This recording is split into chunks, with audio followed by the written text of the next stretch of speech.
Hyperdeck. Go. Recording. No card. Well, it helps if there's a card. Where's the card? Where's the card? La la la la la. Recording. That's beautiful. And there's a clip. So, it says it's live. And apparently there's a ton of comments already. Sonya's here. Trying to use a beat buddy. Well, good enough. You don't need this lesson. Who do we have? Knuschbergkeks. Guten Abend, Knuschbergkeks. So, apparently there are people here that favor this over soccer, football, which apparently is going on. I would like you on the live. Please tell me Glenn Fricker is there as well. Well, Glenn isn't here, but he should tune in because that's funny. Hey, Rob. Hey, Cheddar. Guten Abend. Hey, Raphael. And everyone. Come on. Julian. I'm not going to read names now, but you know who you are. Love you all. Equally. Well, maybe Sonia just a bit more. Everyone. Equally. Anyway, I would like you, I know it's difficult, if in any way possible, to focus on the drum programming thing. No dogs. Michiel, they are at the lake with Leslie and Eva. No dogs. Shut up. Le Mans and NASCAR. Sonia, no one's watching that. That's just people going around in circles. Anyway, what I was going to say, let's focus on the drum programming and keep your guitar-related questions for another live stream, because otherwise we'll never get through this. I'm recording this also in 4K because you can see more detail when I re-upload it later, which is why I have a mic here. That's a Lewitt LCT 640TS. That is a Lewitt LCT 640TS. And you're hearing me through this NTG3 from Rode. So hypothetically, no, Michiel, no, Les, stay here. You got shit to learn. So, I'm my own switch bitch today. And let's get right into it. We have to cover a shit ton of things. We have to talk about the tools first, and then how to arrange the tools and all that stuff. Which means this is what we're seeing. And if you're looking at this the whole freaking time, it's kind of lame. Because you're missing out on this. So I decided we're going to go and do this. And then you have both. You have all of this. And you have this.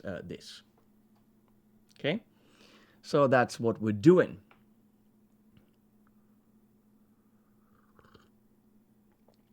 It was used by the famous YouTuber, The Guitar Geek. Wow. I don't know if Studio 1.4 is better than any other DAW. We'll see. So, I'm here. I can also be small. No, wait, what? What's happening here? I'm on 2. I should be on 2. Ah, this is 2. Small. And then I'm big. Woo, look at that. So, I'm in Cubase. And in Cubase, let's talk about this. This is not a GarageBand tutorial. What brand of video mixer? This is not drum related. Sonia. This is a Blackmagic Design ATEM advanced panel. But this panel,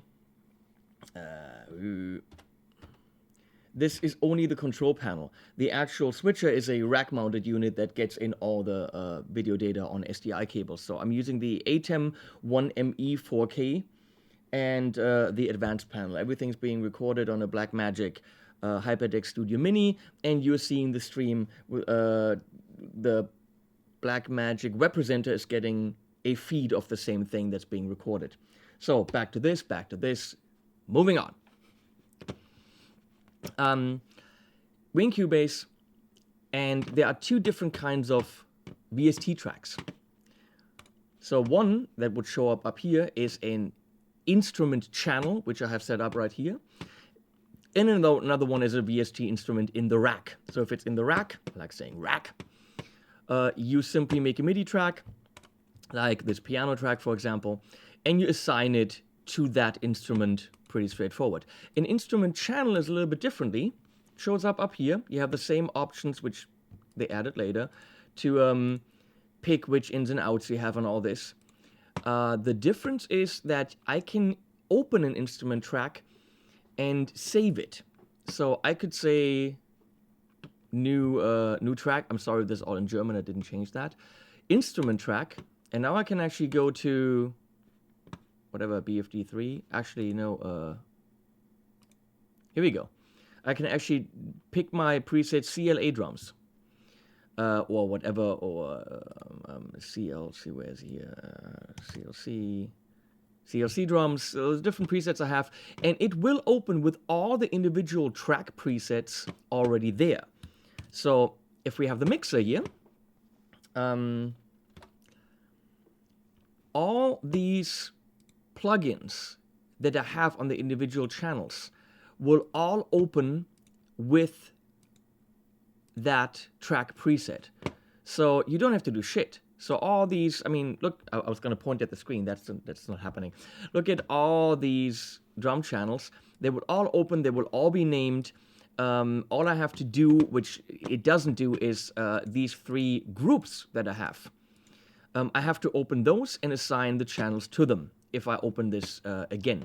So this is pretty much my basic setup, and we're gonna go through it. But that is the reason why I'm using a instrument track versus the same VST instrument as a rack preset, and then you have to rebuild it every single time, all your mix and everything. It's just way too much work. So what we have here, this instrument track is pretty much, you can't see the other, well, you can. Here. See, hidden in this are the sub-channels. But on the first track of it, which is the master output, which also happens to be the overheads, this is where you would program. That's actually your MIDI track. So it's a MIDI and audio track at the same time. What I'm using, and I'm going to show you a couple of different options, is BFD3. I have over like 500 gigs of VST expansion libraries. Look, these are libraries I have. Oh no, oh wait, there's way more. Kit drums. So yeah, these are all the expansion libraries I bought over the years, in about 15 years. So to really get a lot out of BFD, you do need to invest in a couple of great cymbals and stuff like this. But that's here.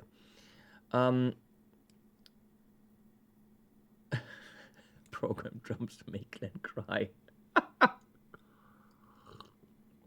Actually, he really liked the stuff I programmed for the track that we did together.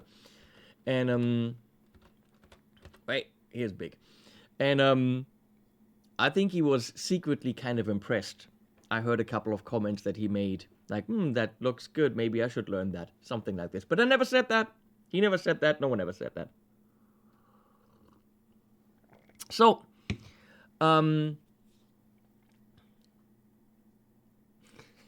cheddar. So the kit I have in here is something I put together. It's not a preset. If you go to, presets, of course, you can load full kit presets. They never work for me. I want to have control, which is why I use BFD. And when I have detailed drums. So there's 3 different mics for the kick, which I don't really use. There's different mics for the snare. And you even in this room, as you can see, there's overheads, ambient mics, room mics. And for BFD3 kits, there's even pre-processed comp mics and the comp 2 and just an SM58 somewhere in the room. There's tons of options, up to the point where you get option paralysis. So I have 3 toms. some cymbals. For some reason, from the very get-go, I always had right on one of the crashes, and then on the right spot, I have a crash, which is always very confusing when you're opening presets. So here's overhead as a stereo group, room, and ambient. And as you can see, if I go to the kick, I can assign how much overhead, room, and ambient. And that's very important. I'm not... Cheddar and Michiel. I'm not reading your shit. It's confusing. It's distracting me from what I'm trying to achieve here. So, the overhead, the room, and the ambient are everything. If you turn these off, you have a shit sound. A lot of the real sound comes from those mics. And you have to balance them. And you pre-mix it in here. Same thing for the snare. If you turn that off, well, then we still have my reverb. Let's turn that off. Lulu, this is also small. No one ever said that. Shut up. How do I get to the sentence? It's just smaller than usual. And no one ever said that. So right here, if I turn that on the snare off, there. But you get the room back in. So there's a lot of detail on there. Same thing for the hi-hat. But snare and kick, you definitely want control over the room. A lot of other stuff really highly depends on the overhead, the room, and the ambience. Let's talk about cymbals, for example. All these cymbals have individual, you can see stereo 5, stereo 5, stereo 5. So they have direct outs, which we don't listen to.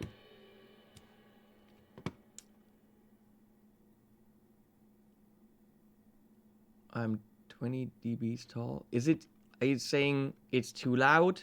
What are the... tell me about the levels. BFD3 versus addictive drums, very clearly BFD. More detail. Sonia's name has a wrench symbol because she's a moderator. She can kick your ass if she wants to. The user interface of BFD3, that is correct, is not great. So, but if you know what you're looking for, to do a kind of a mix in here, I don't really use the faders. I use like the general trim volume.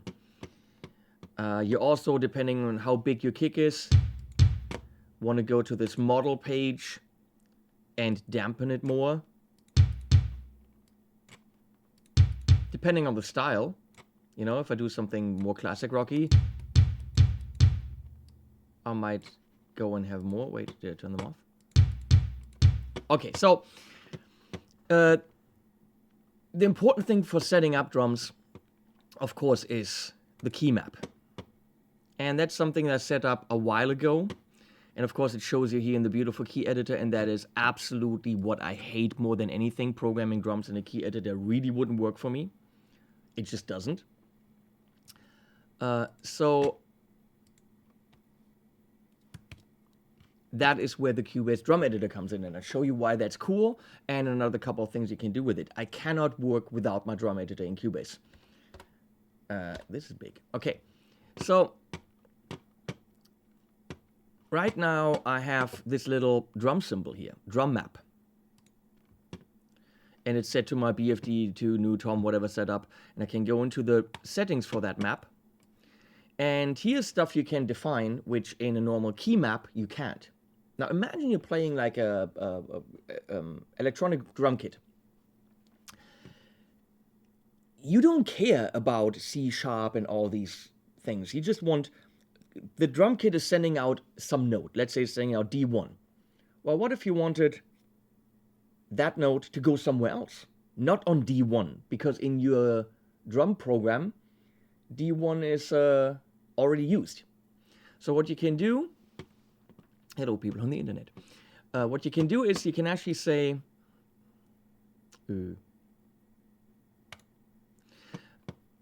my input note is C1.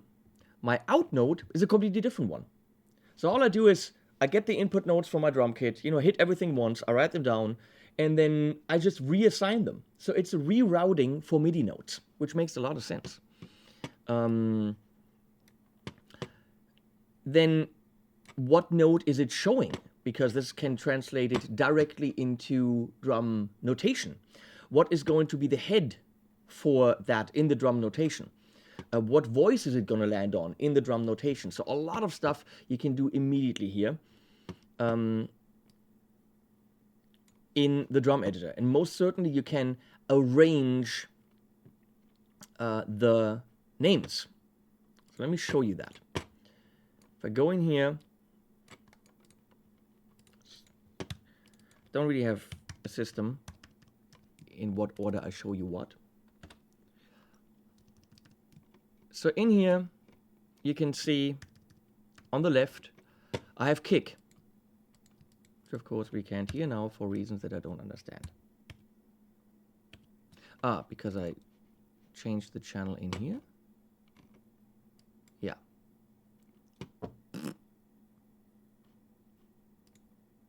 Here we go. So all this information can also be adjusted right here in the drum editor. But what I usually do is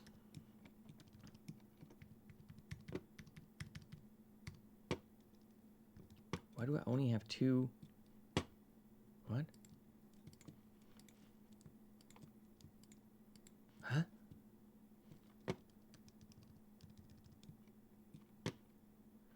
Give me a second. What?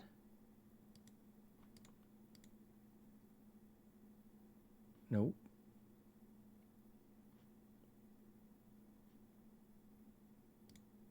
Nope.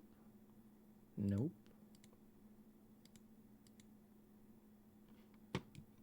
Wait, I did something stupid. What the?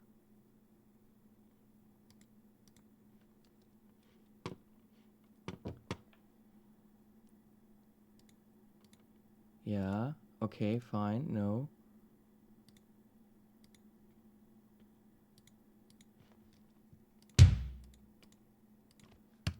What am I missing here? Yeah, these are two measures. Why can't I freaking see that? I'll be right back. It's Cubase 9.5, yes.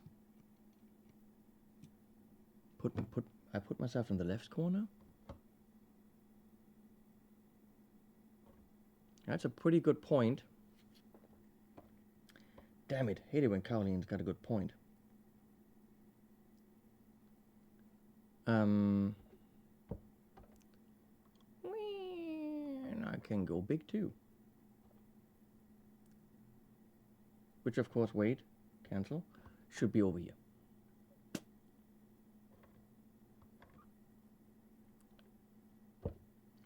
And now I should be able to do this. Whee! Okay, and this. Good. So, wait a second. Why can't I see what? Why? I did.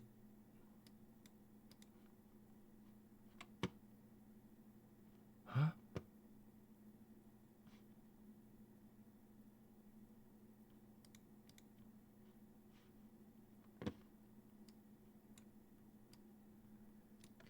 I don't understand what's going on. Ah, okay. No, that's 64th. 30 seconds. 16th. Ah! I'm on... Yes. Okay. I need 4/4. Now we're talking. I was on 1/4 measures. Okay, I'm sorry. Okay, we're back to... Here we go. That's 2 measures now. Thank you. Ah, that's what I want to see. So, in my order,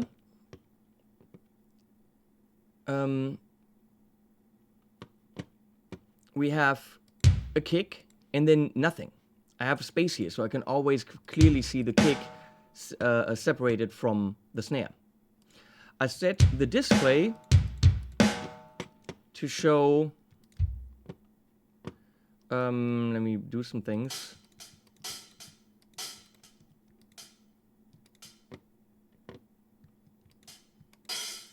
I don't know. This is just a stupid part right here, but let's just assume it is a part that works.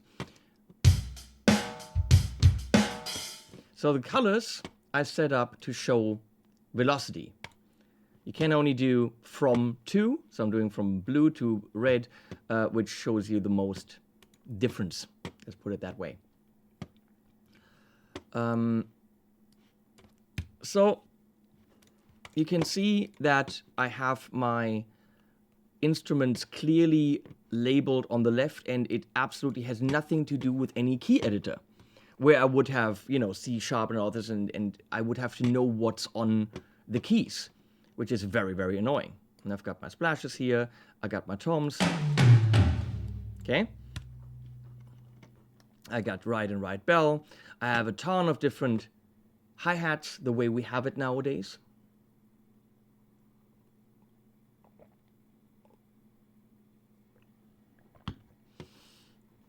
So that's an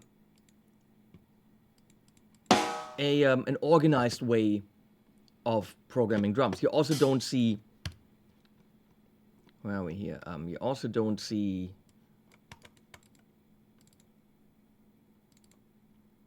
hello. Okay, you also don't see lines. And then you just go,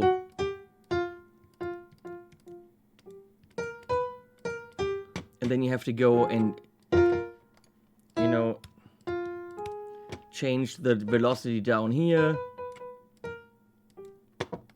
That would be annoying as fuck. I've never done drums like this, because for 28 years now I've been working with a version of Cubase at some point. In the beginning it was called 24 on an Atari ST, yeah, good old days.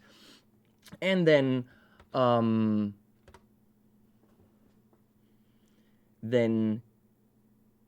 later on it became Cubase, and then Cubase up to like 7 or 8, and then all of a sudden it was Cubase SX, and then it turned into who knows what again. As I'm playing with my stick, Robin. So, okay, this is the layout. Now, a great thing to do in this layout is this. Now, let's say you have an electronic drum kit and an acoustic drum kit, and you want that electronic effect or snare or whatever. So let me do this. I'm gonna open battery 4. He said, and can't find it. There. I love battery. Or I mean that hen zoom is weird, you know this? Woo! Woo! Okay, no, I don't want a MIDI track, actually. No, I don't need one. So I'm gonna open a kit. Argon kit, great. That's great. So let's see, that is a C1 right there. Beautiful. So I'm gonna do this. I'm gonna go in here. I'm gonna take some track I don't need. Here, castanets, beautiful. I'm gonna drag this all the way up. I'm gonna call this E-kick. I'm gonna do C1, out C1. And I'm gonna assign it to battery. So, I'm in the same editor. Here's my totally acoustic kit. Let's do something.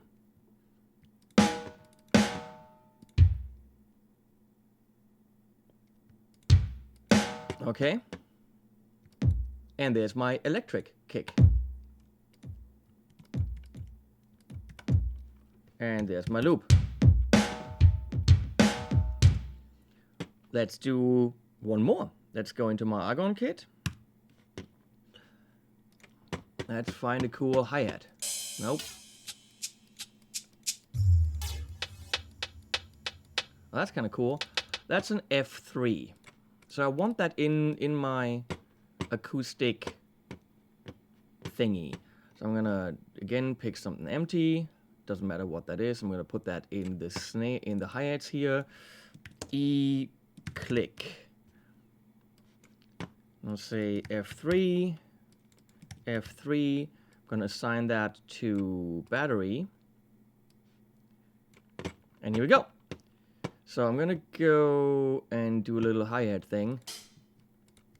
Really tight one. And I'm going to just throw those clicks in between.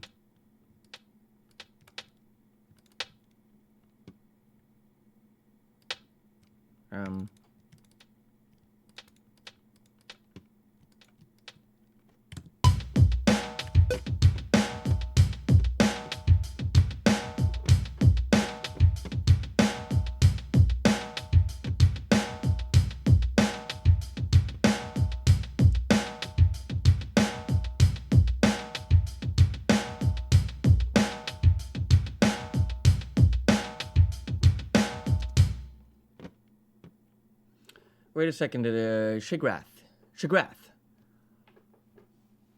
Why do you know that I have 4 keys to do different velocities?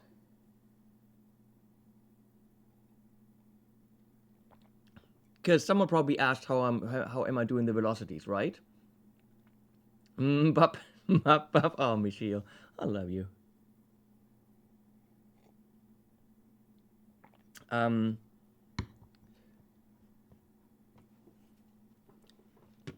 So let's talk about this. We need dynamics. That's weird that it's moving, but I want to be big. We need dynamics. Dynamics are important. If you're doing the dynamics afterwards, it's a pain in the ass. Right, I did show it in the first songwriting live stream. You're good. You're watching shit. So in Cubase, well, we'll talk about sounds. Let's talk about this now. Okay, fine. You brought it up. In Cubase, I can go up here. It used to be 4 different velocities, but now it's 5. And you can see that I set them up to 127, 180, 50, and 15. You can do in settings anything you want. You can even go to different presets. Now, the problem is you will have to always click on that and pick it. That's horrible. So if we go into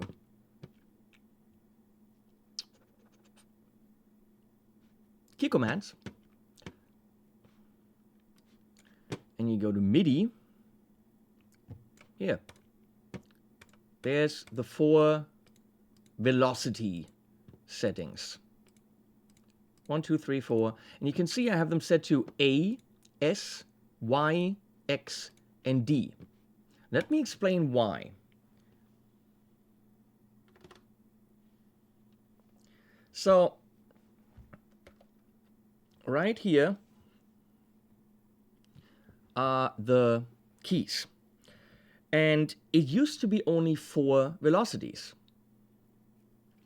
So I had something I could do in the left corner here without moving my hand. I had my right hand on the mouse and my left hand firmly on those 4 keys. When they added a 5th one, where was I going to go? I can't do C because C is click on and off. So I really needed that. I already sacrificed X, which is crossfade, and I'm doing Shift X for crossfade now. So what I'm doing, if you're looking at this thing up here, 127 is A, 100 is S, and it steps down through Y and X. And then the last one, the 15, is D. So when they added that later, I added D. Obviously, what? S, X, Y, A, S, D. So A, S, Y, X, D. If you did that, you could, of course, do A, S, D, X, Y. Whatever, I mean, that probably makes more sense. This way from high to low. I'm just used to this. Really, really used to it. So more stuff that I set up. I sacrificed Q, which is quantize, and quantize now is Shift Q, because I don't want to go up here to change my quantization. So if I go to quarter notes, you see the whole grid goes to quarter notes. If I go to eighth notes, whole grid goes to eighth notes, 16th, triplets, 16th. This is stuff you have to switch to quite frequently. when you're programming. Yes, I have a German keyboard, but obviously this applies to any kind of keyboard. So check this out. Q and W will change the quantization. So I can be in this area, don't even have to use move my hand, and I can change the quantization. With E, I will always, no matter where I am, find back to 16th. See that? So if I'm completely lost, 16th is my basic setup. And with R, I'm turning triplets on and off. See this up here? Look up in this area. Triplets. E is 16th. And I go back and forth with Q and W. So, yeah, it doesn't matter whether you have a US keyboard or a German keyboard. Just put the key commands there. I mean, when I lived in the States, I had American keyboard, and I obviously did the same thing.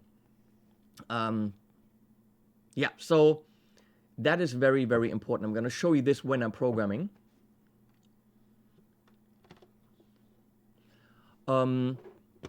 Which, of course, makes sense for you to see this.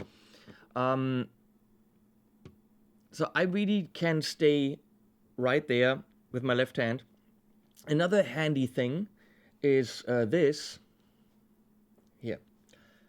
My mouse has a wheel on it that you can push to the left and right. I make sure that I always get Logitech mice that have that, because look at this. I don't know if I have set it up. No, I don't. But usually I set up a key on it. No, mouse doesn't have enough keys. Damn it. To also do start and stop. That way, I don't have to let go of the mouse. So you're not doing this on the mouse and keyboard and mouse and keyboard and mouse and keyboard and mouse and keyboard. So programming drums like this is very easy because I'm pretty much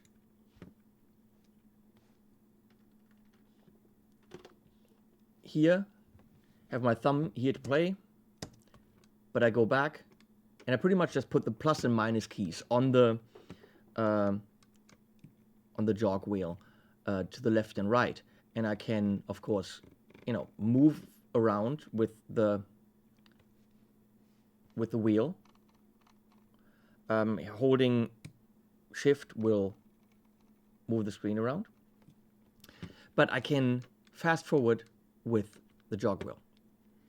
So programming now, let's keep that big, he said. Is this even bright enough? We're gonna go with, it's bright enough.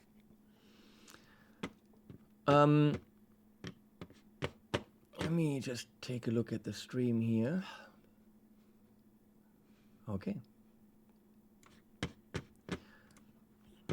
So I'm somewhere I don't know. I'm gonna hit E. Now I'm back to 16th. So I go to my little drumstick, and I want to program a basic groove. So all the way blast. There you go.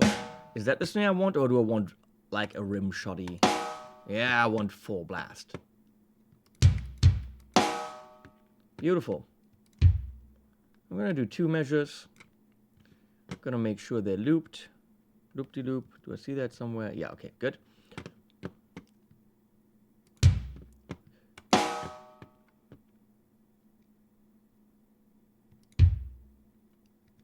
So I'm sorry, I'm not saying what I'm doing.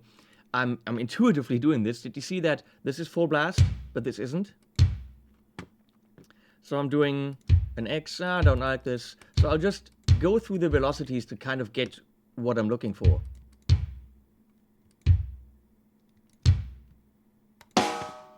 So only really the kicks down are full blast. So if I listen to this,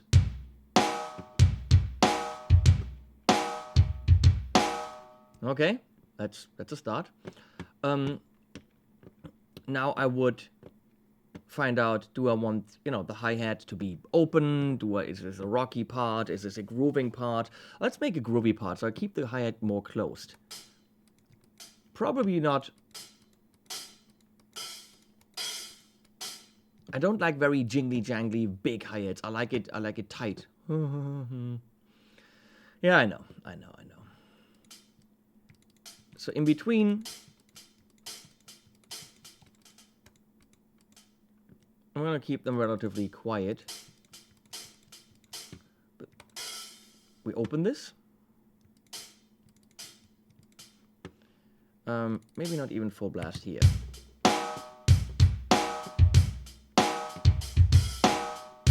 Okay, that works. Now, what kind of drummer would it be if he just kept the 2 and 4? It's all the little super detailed things.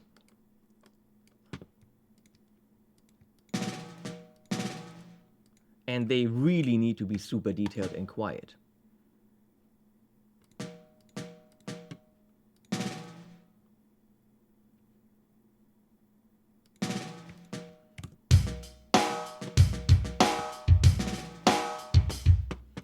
So we're really talking even less than 15. This is stupid. That's probably stupid too.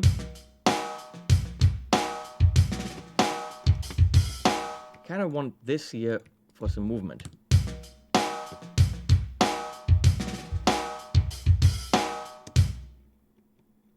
Well, that's the thing. You don't drown them in the mix. They're really just to give it some forward momentum. And you're not hearing them, you're feeling them.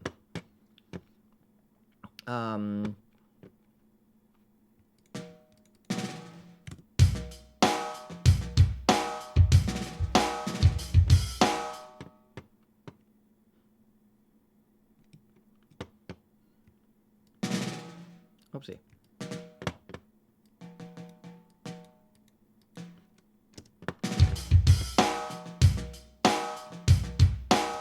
You could also actually do, and I'm going to hit R. All of a sudden, I'm on triplets. And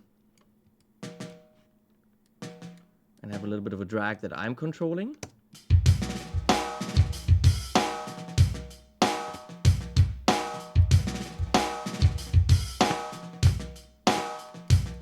So let's talk about, and I'm hitting R again. Now I'm back on 16th. Let's talk about some humanizing of this.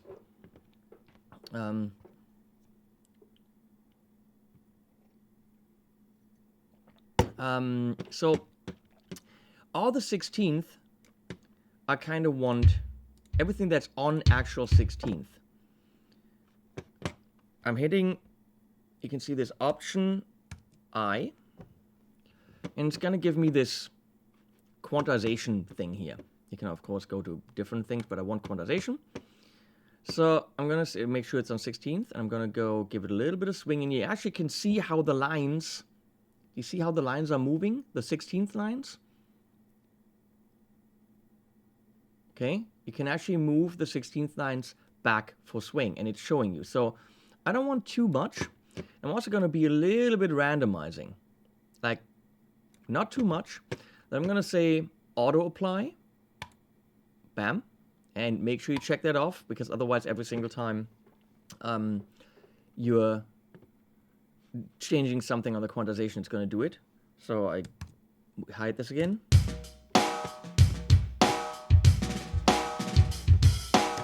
And now I'm going to do this to the 8th notes, but on 8th. Okay, and auto apply. That's horrible. And that's why you can go back. And auto apply is still on. See? Now they're just jittering, moving around like crazy. Let's do this. That's still, nope. Sometimes.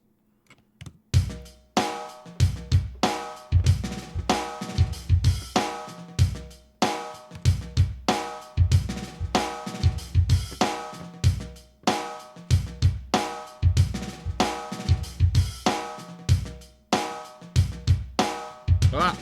Whoa! No. See, it's auto apply is still on. Damn it. Here we go. I'm doing bad things. Here we go. And Well, they have a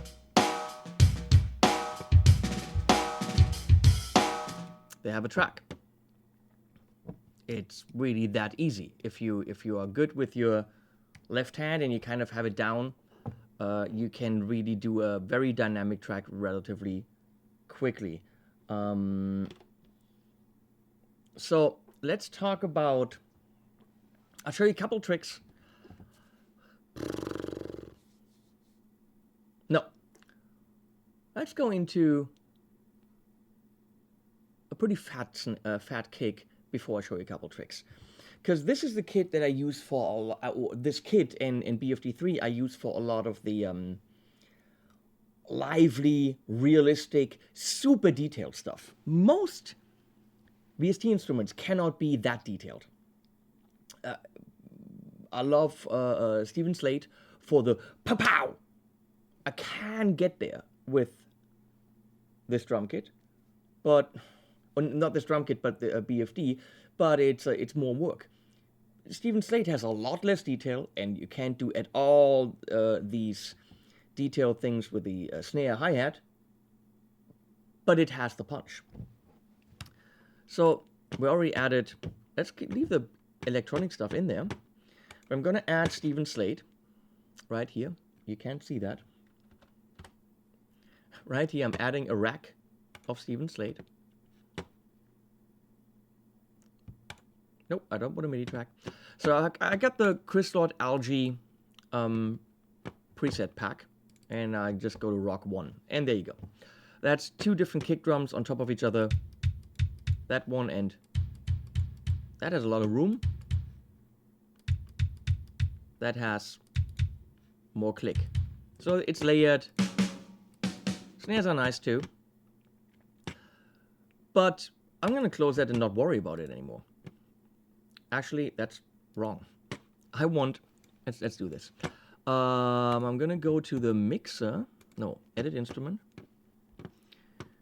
I'm going to use the kick. I'm going to assign it out of out 2, which of course isn't on. So down here, I have to say that I want another out and another out. So I've got 3 stereo outs altogether. That's what I need. I need something for the whole kit, and then something for the kicks. So that's out 2. For both kicks, remember to do both kicks. And let's do snares. Out 3. Which, remember, that is only the direct snare, not the room and all the other stuff. So not the overhead and all that stuff. That still goes going out of out 1. So out 1 is everything, and I'm just taking the direct outputs to another part on the mixer. And I'll show you once I program something. So let's do that in here. So I'm picking and choosing the good stuff from Stephen Slate. Hey, Ricky. So I'm going to go ahead and get another line here. I don't really care what it would be on the... it would be B4 on the keyboard. I don't give a flying rat's ass about that. Stephen Slate kick. I'm going to call this C1 because that's probably what it is. C1. I'm going to go to Stephen Slate. Let's see if that's correct. It is. And then I have no idea what the frickin' snare is. I gotta look it up. That instrument, snare. Where's the MIDI note? Here, snare head. Oh, rim shot. I want the rim shot. E1. I want the loudest thing.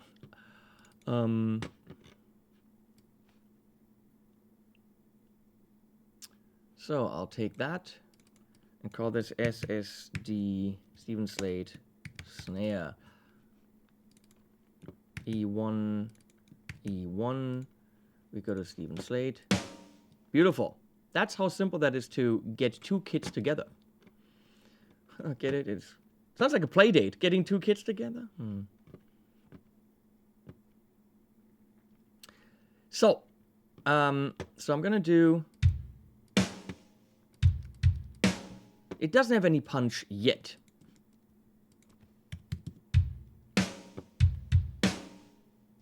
but I have a loop that I can work with. And in here, you can see that they're playing. Both of them. So both kicks, both snares.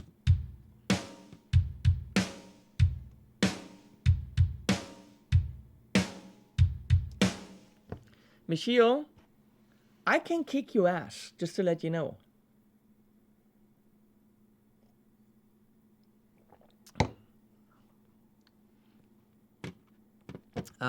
So let's go into the mixer.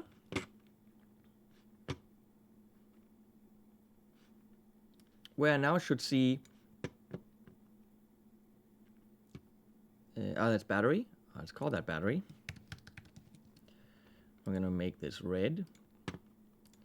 And here we have Steven Slate. We're gonna make that brown. Don't ask me why. So I call this Steven Slate main, Steven Slate kick, Steven Slate snare. So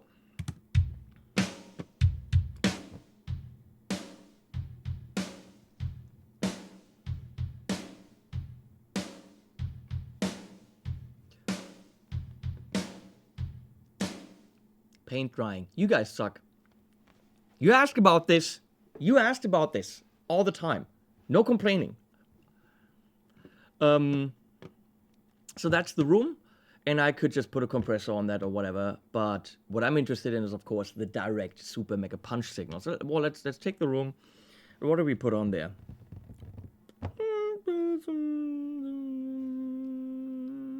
Let's put an LA2A on there. Silver. I have no idea why. Just because.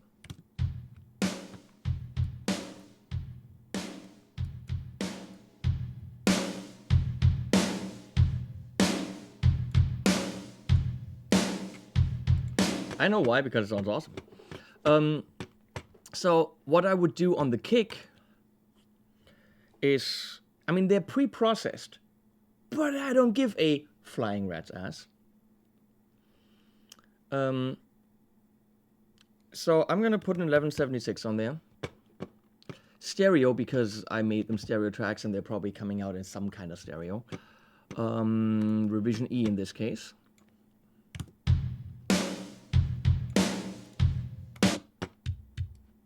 So that's just the direct signal. Boring! I'm gonna see the gain reduction is already quite there. Quite a bit of gain reduction. Okay, let's get the level up. So we have the level up. The more release you give it, the longer it'll be. Let's see.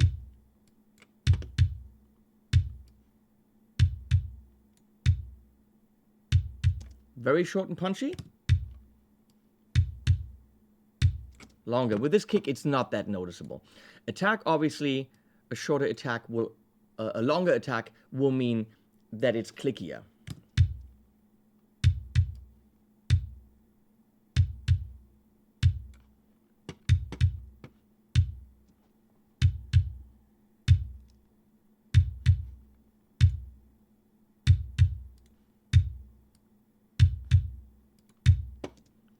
Good. And I will EQ it, even though it's already processed. I love how this chat has nothing to do with what I'm doing. Yes, Kuiper's Dream, the cymbals do suck. That's why I'm using the stuff that doesn't, which is the kick and the snare, for very heavy things. Or sometimes I use the whole kit because I'm lazy. So I want an API. And I want the API 560, which is this beautiful thing there. Waves makes them. You can get these as emulations from many companies. Obviously, Universal Audio makes the best one. There's no doubt about that. So what I want is a little bit less of the boxiness, which is around 250. Check this out.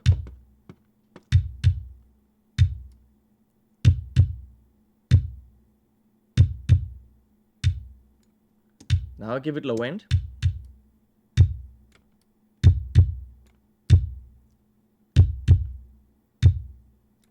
You don't need all the low end, really not. But around here.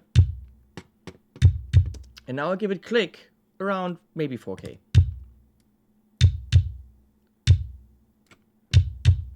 Obviously, if I'm doing really heavy stuff, that is as much as you want, even maybe more. So another trick is to use the fatso. I have that on my kick and snare groups on the other kit as well. So the Fatso Junior is technically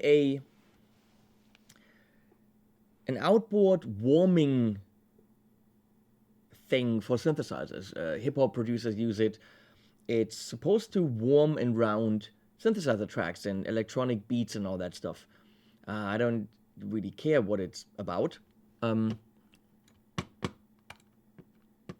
I use it. You, Shimil, I'm calling you Fatso. I go to Harmonic Gen, which doesn't have any compression on it, but I do turn the compression on.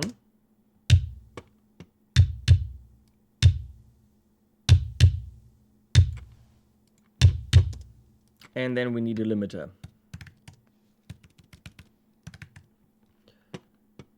Precision limiter, which is a very straightforward and simple limiter from Universal Audio.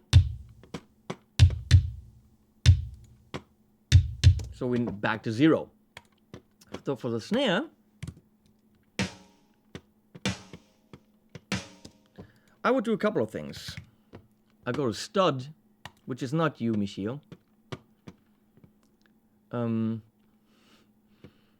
And I'll go to the preset. They don't have a snare. They used to have a snare thing. Well, fine then. Drum bus.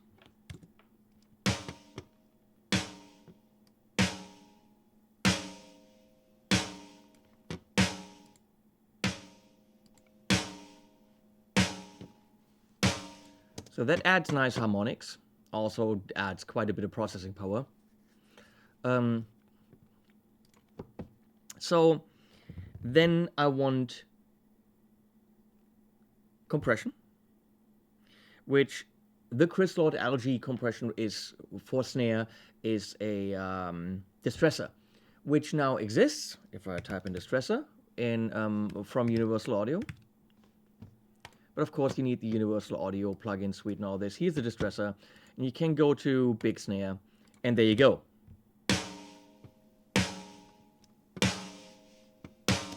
But a relatively inexpensive one that works natively is the supercharger from Native Instruments. There's a supercharger and the supercharger GT. And it works brilliantly to get exactly that same sound. Because I've tested them against each other. I've used the supercharger for quite a while before the distressor came out. And now I don't feel that I need it anymore. So I go to the supercharger, I go to snare, and I'm done.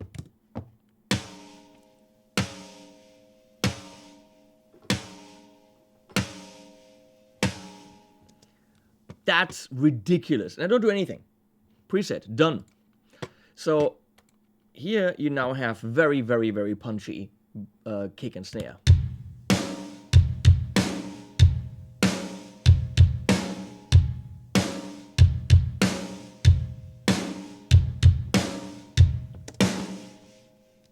Pretty damn awesome. So, oopsie, if I'm here, how do I get rid of this? Okay.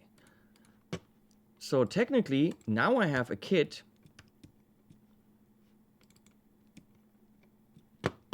where I could add these. Now, does it fit with the snare? I have no idea.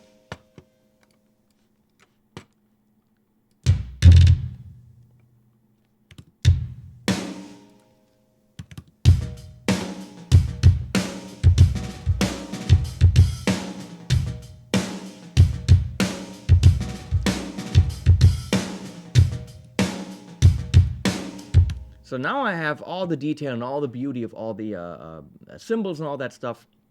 without actually sacrificing the punchiness that I can get rather quickly with the Stephen Slade drums by just using the kick and the snare from our friend Chris Lord Algie. And of course, I could do, let's go to something heavier. Let's do a 2-measure thing for, where's my speed? Or la speed?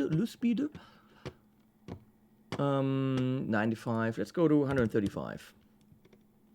Let's kill these. Bye-bye.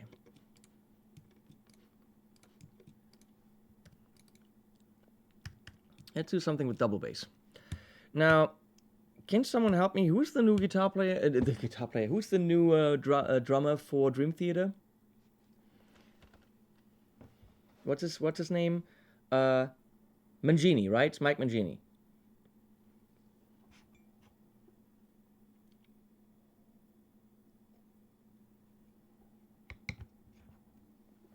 Anyone? Mike Mangini? Now, Mike said something that producers... Thank you, Cat's Eye Music. And thanks, Dave. And no, Michio. It's not Marvin. So, Mangini said something and then practiced because producers told him this. And rightfully so. Check this out. If I'm doing this...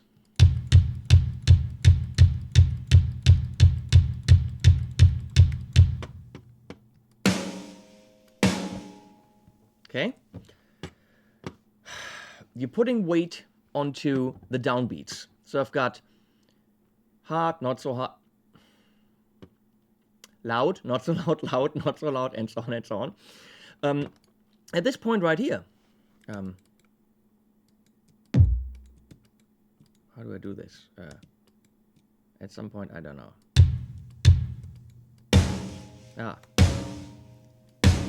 So right now, snare and kick play at the same time. Traditionally, on a... Hey, Andre. Traditionally, Petrucci's not the new... Caroline, shut your trap! And when are you coming by to hang out? To make videos? Come on. So, traditionally, the drums will go through a drum bus. On the drum bus, not the short bus that Michiel is on every day, on the drum bus, you have a compressor. Now, the kick has a lot of energy. Now, if that energy is hitting the compressor is going down. If the snare is there at the same time, it's pulling the snare down with it. So if you have kick and snare at the same time, at that point, the snare won't have the cacao punch. Cacao as in hot chocolate. So, realistically, if they go through the same bus, it is much better to not have kick where snare is. You won't hear the kick anyway. At those speeds and all that, it is much better to have one or the other. Now, if you have this...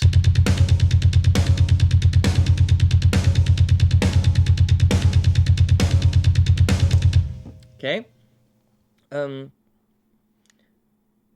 Yes, Marco, I'll probably have a 4K version later. I'm recording it, so I'm going to have to edit it and blah, blah. Kuiper, whatever, anyone can come by, come on. So, now a multi-band comp doesn't do it. Because a good kick drum has those frequencies that the snare has, around 4K, that it has those kickity kick frequencies. Oh, we didn't EQ the snare, by the way. We have to do that. Well, let's finish this first. So, when you do this, the best thing to do is actually to not play the kick drum when the snare is playing.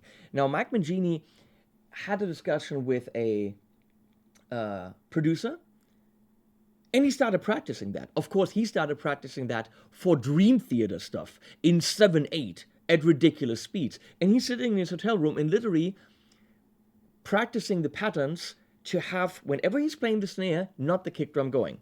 So I don't think you're going to miss that bass, but that snare will come out a lot more precisely.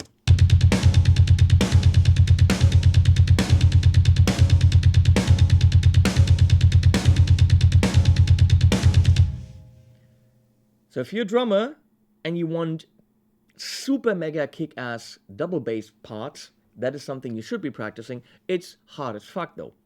Yeah, you could high pass sidechain. It's not going to do the same thing. This is the cleanest way to do it. When you're programming, of course, you can do it. So even if I'm doing this,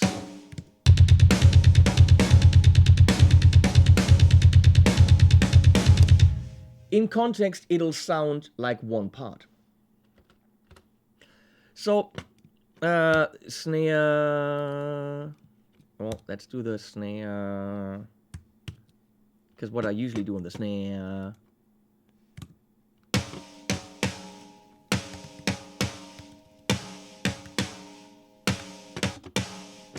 is a Mark EQ4, which I use on my guitars. My favorite guitar EQ. I use it on vocals. It's brilliant. It's the kind of EQ they use on Celine Dion, so it cannot be wrong. And it has this air band, which is just brilliant. So we're going to give that snare even more high end. I know we're just listening to the drums, so it's going to be too much. In context, it's brilliant.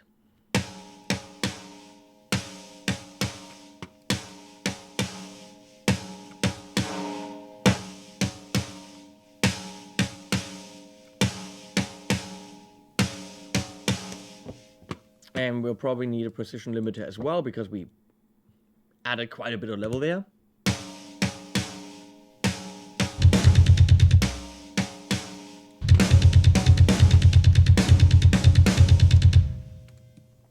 So let's look at a nice part that this would be. So we're going to add, of course, a thing here. Since it's double bass, we can't do any details with the pedal on the hi-hat, because the drummer doesn't have his foot on that pedal. So don't do, you know, that kind of stuff, because the drummer simply can't do it. They'll just hit a thing, it goes into a certain position, and then stays there. So we're gonna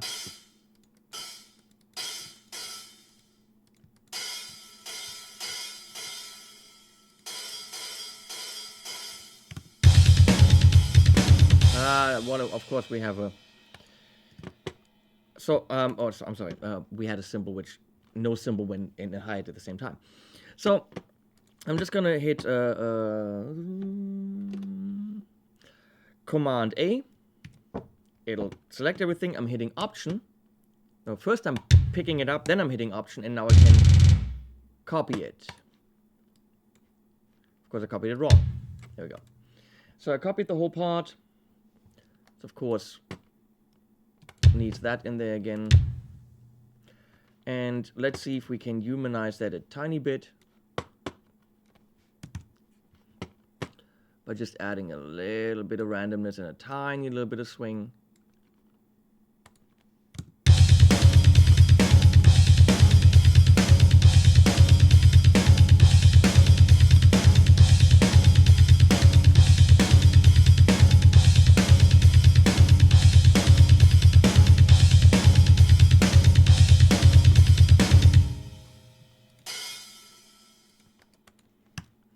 So I'll copy that, same thing with holding down Option. What I just did now, I'm sorry, I'm too fast. I'm hitting 4 to go to the glue them together. I'm hitting the whole part. Now I'm hitting P, which will put my left and right marker automatically around the selected part. Which interestingly, let's say I'm in here. This is my selected part, so I'm in the drum part now, as you can see. But my loop is here.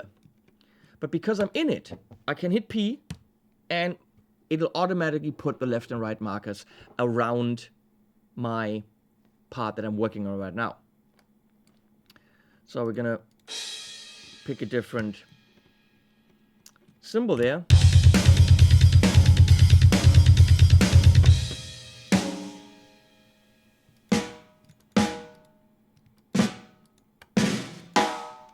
Probably stupid to do that, but we'll see. People could buy that that's the same snare. Not really, but we could layer them. It's not necessary. Nah, let's not do that.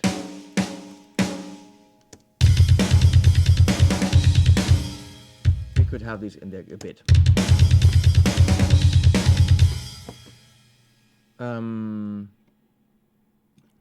Yeah, I'm sorry I'm too fast. Just please bitch about that.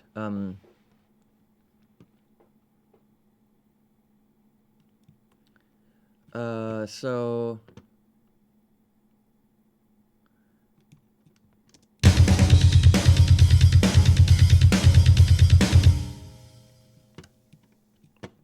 and well, what makes sense here? I'm gonna go. Oh, that's the electronic kit.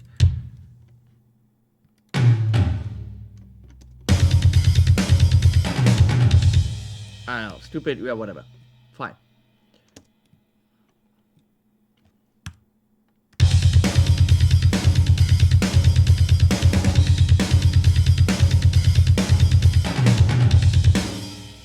So there's your part. Then again, programming double bass parts is kind of, who needs that crap? Let's do a heavy part. I'm going to show you a really cool trick. So let's have a little bit of a discussion, people. Let's have a discussion. Does double bass make a song heavy? Go. I have to wait now.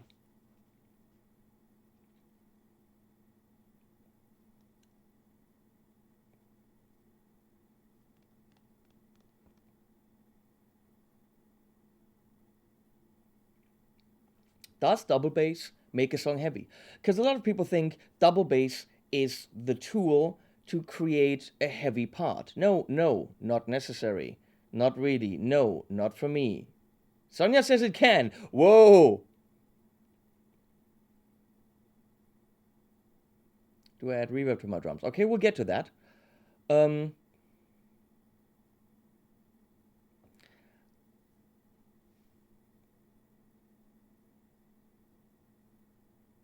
Nicht alleine. Okay, let's talk about the word heavy. What double bass does is it adds speed, le speed. Because it's a stream of 16th or whatever, it adds speed to the song. Heavy, the word heavy is weight. When we're talking about what is heavy, it means heavy is a word that describes weight, not speed. I don't think double bass adds weight. Let me show you one of the heaviest parts I can possibly program. Yes, it makes it drive, right, Rick? Exactly. But if you want heaviness, and I'm probably going to have to, yeah. I didn't want to add guitar to this, but we'll have to play some guitar. Let me get a guitar here.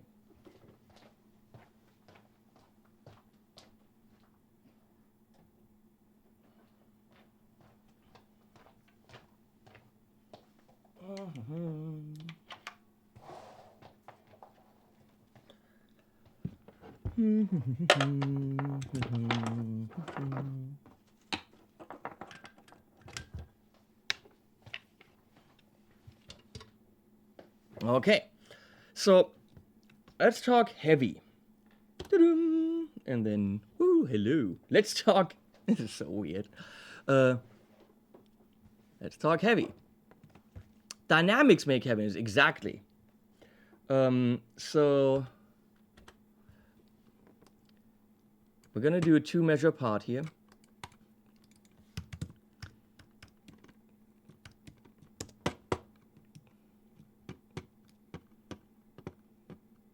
For example, blast beats, whatever they're called. Blast beats, yeah. I don't know what you call them in English. Whatever, those. No, I can't. I'm not gonna scream metal. Come on, it's a tutorial. Metal.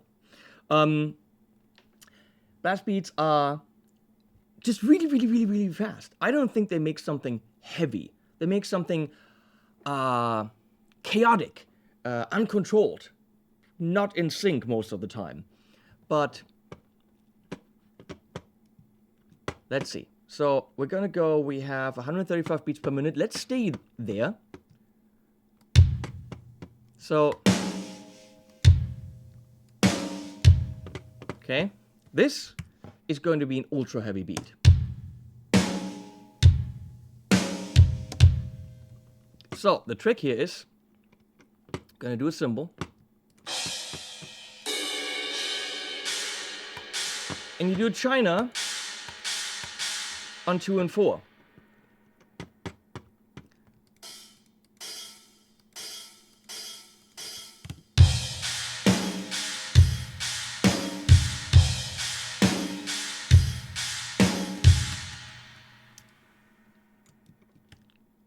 So we are copying that.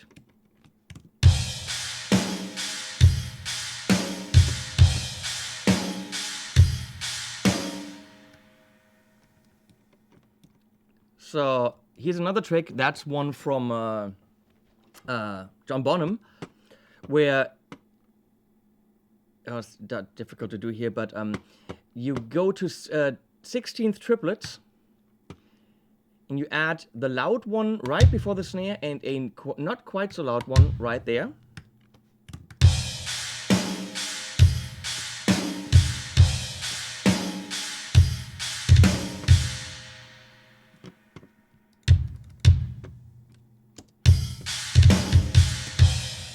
So let's play some guitar to that. Of course, I don't know if you can hear it, but let's see. Gonna open the console. Looks like you can. Do I have guitar tracks open here? I'm just checking. Aux, okay, it looks good. Don't even know if this thing is in tune. Woohoo! Look at it. Look at it. Look at the nice heaviness.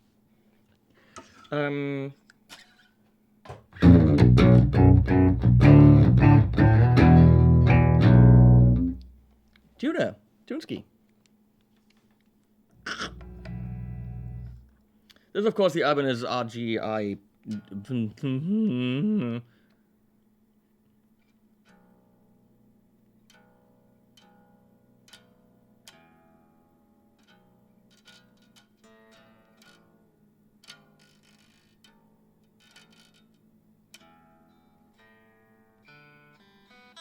It's in tune.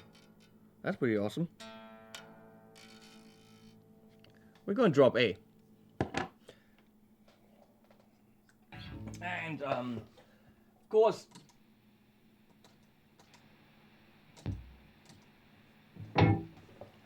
Rev Generator 100p.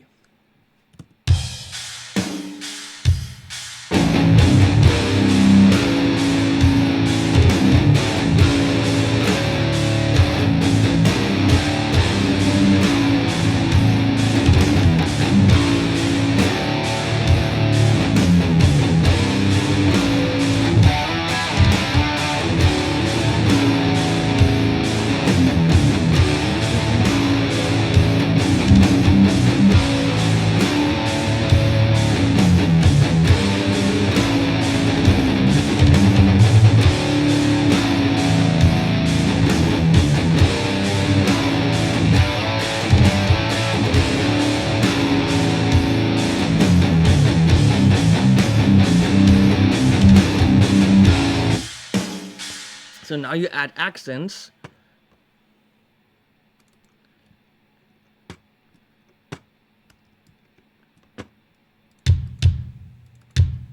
Beautiful. So we just added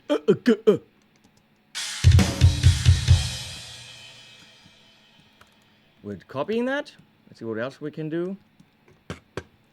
Add an accent here.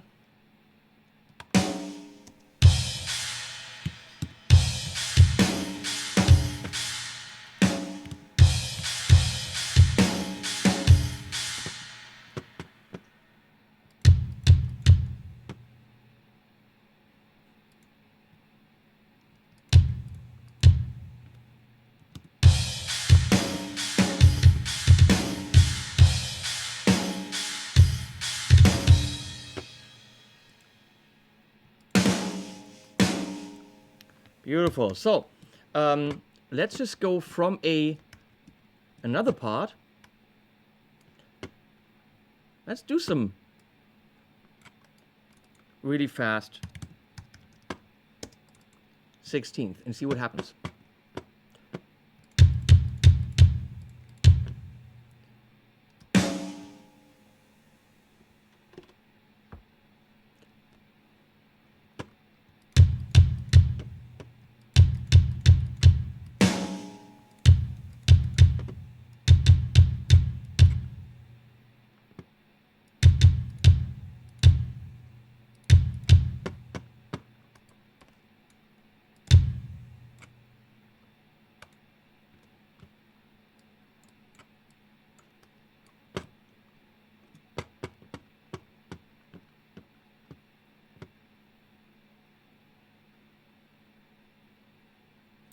Actually, let's go even crazier. Sorry.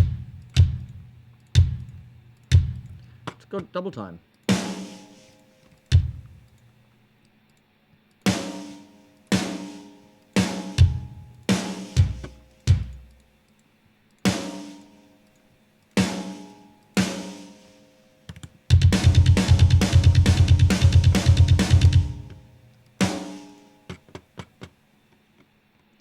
And all cymbals.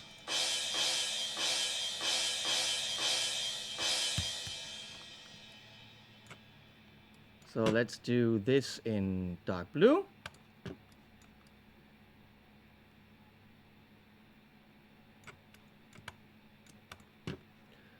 We're going to keep this green, glue it together.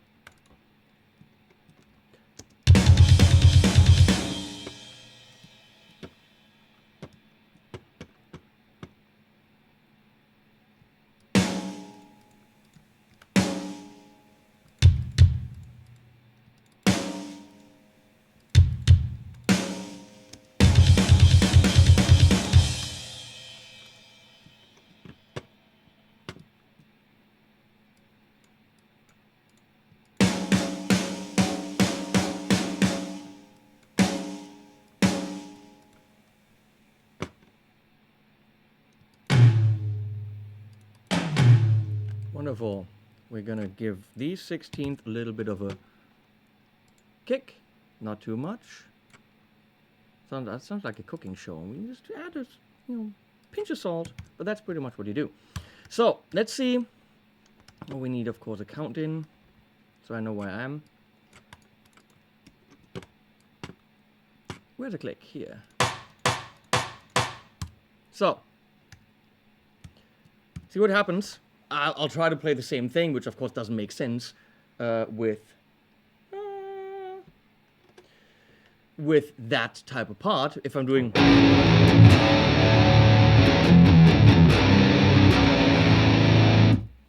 I'll do it anyway, just to, I'll do a little bit less of the aux here. Let's see what happens.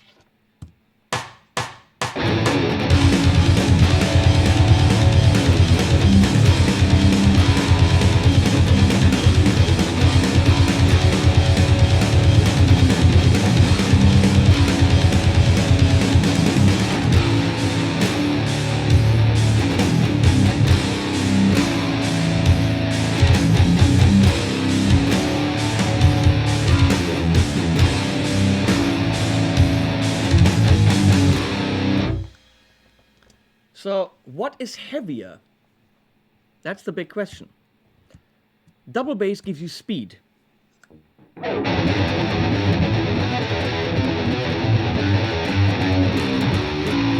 Something like this. So maybe that makes sense.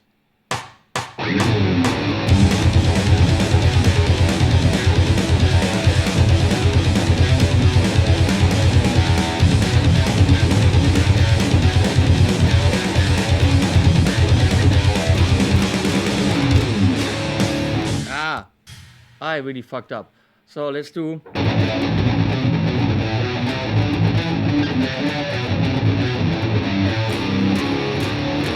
Something like that.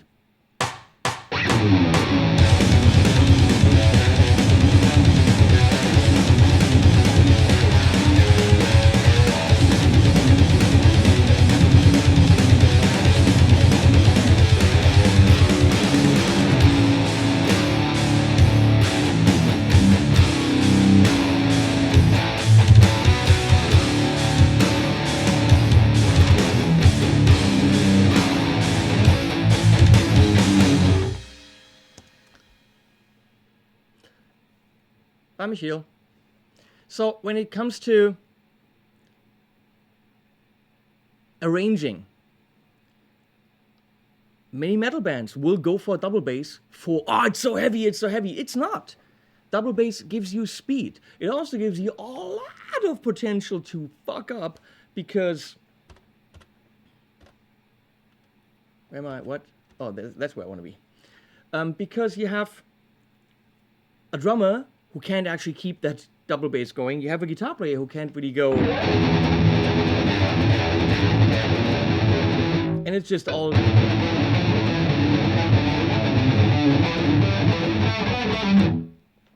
But if you want heavy and you want people to go,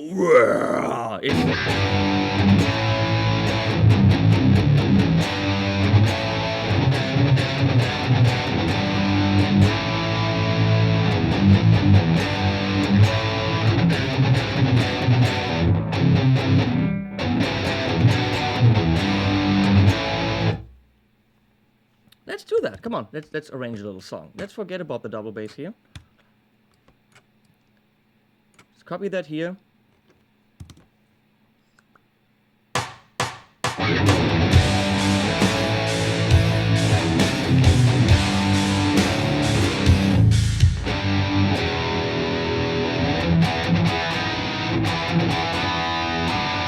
That's beautiful.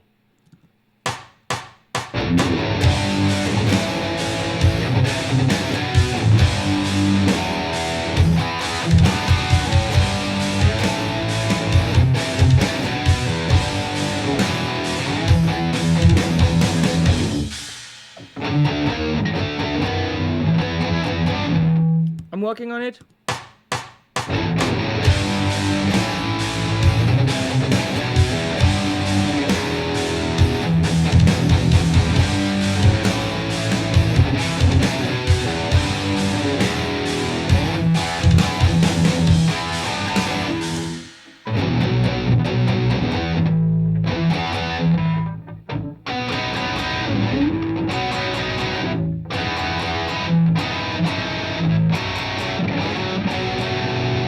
I'm thinking, no, let's not do that. Almost there.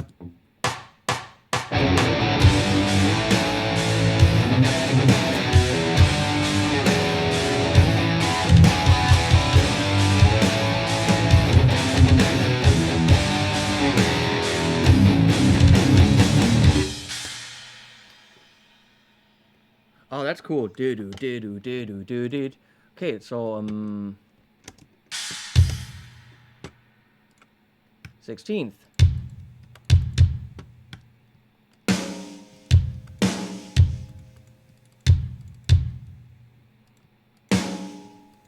Super simple, all, and then I need China. Yeah, China. No, where's my China? Here's my China.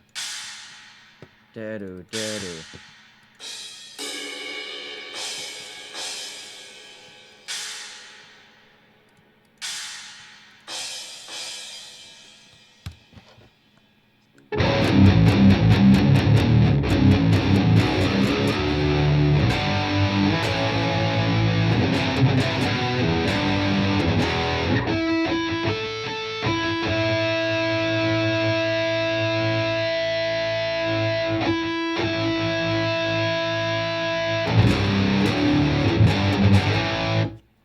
Okay, and that goes here.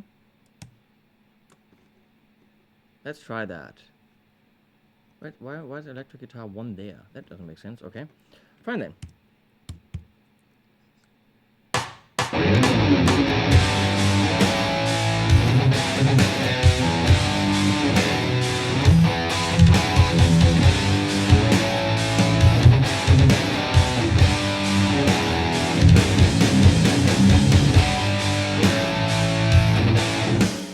Yeah, I forgot what I was playing, but that looks good.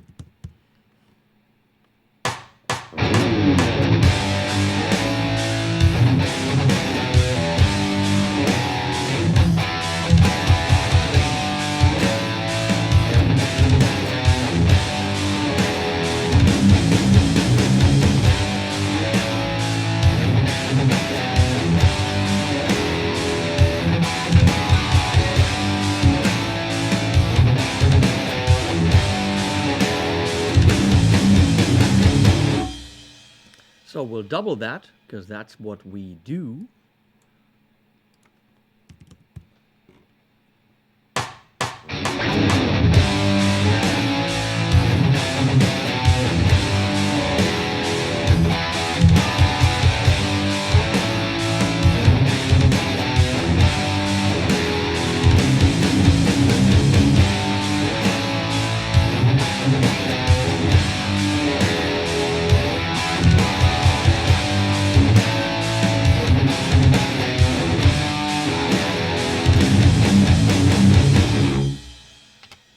So, we still don't have bass on there. So forget about bass. We don't do that. But all off. I'm gonna cut this a little bit.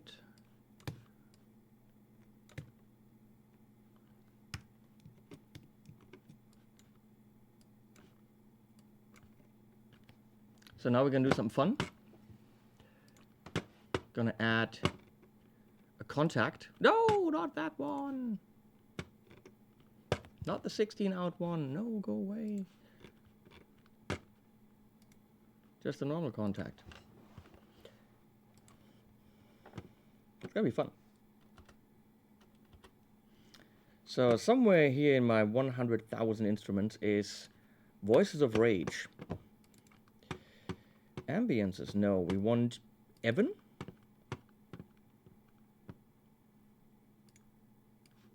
Let's see if that works. I don't have my keyboard on me. Let's see if I can plug that in.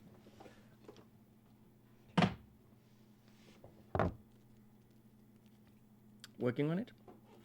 Because I have a little Rolly C board here. You know the Rolly C board? It's kind of cool. So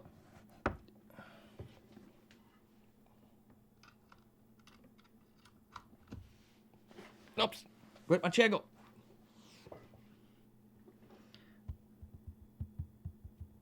So far nothing, but where's my track? Here's my track.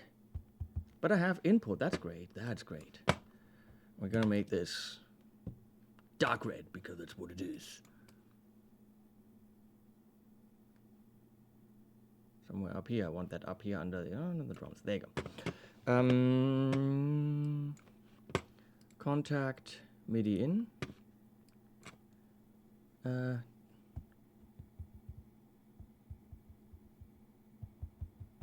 Why can't I hear it?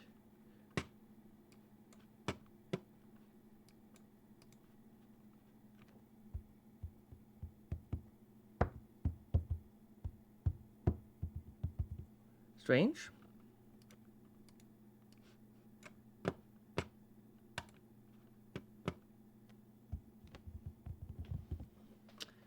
What am I not getting here?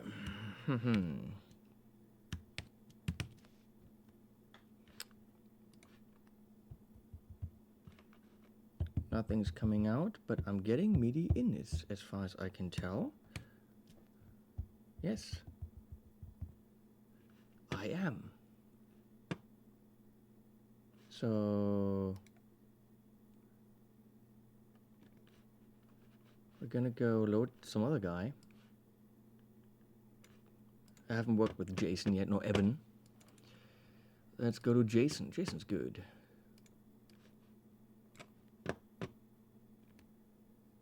Turning you on kindly, he sat beside the precipice. Beautiful. Huh? How cool is he? He sat beside. Fear has left the table. That sounds good. Fear has left the table. Of course, we want him to be a little bit earlier.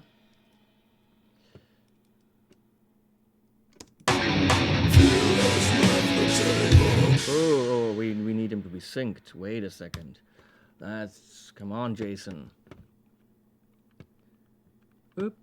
Sync. Playback mode. There we go. Now he should be synced.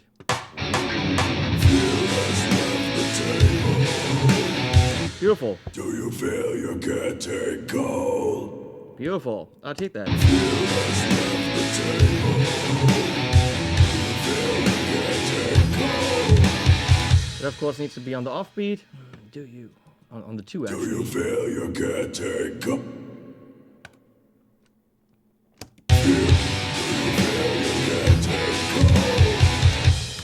That is beautiful. Who was honored to wasting me away? Turning you uncut, tapping on my shoulders. Turning who was honored, he said. To when you come up, steals my heart to open. He said to wasting me away. Wait. 1, 2, to wait. Okay. To wasting me away.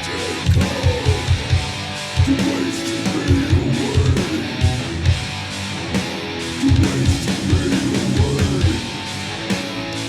Beautiful. That's just that's a gorgeous song. To wasting me away. To wasting me, to wasting. So there you go. Song. Where's Glenn? But all of a sudden you have something that's extremely heavy, and the drums are not doing a lot. So the trick to heavy is this, I call it locomotive groove. It's kick, China, or some kind of cymbal. Kick, China, snare, China.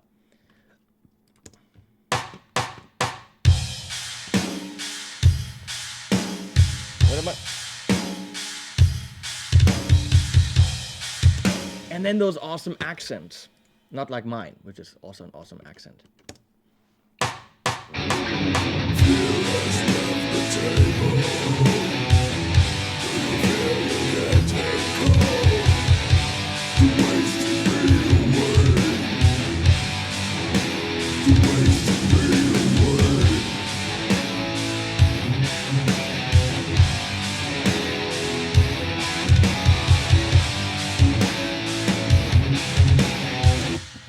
So this is how relatively quickly you can write a very, very heavy part, if one wanted that.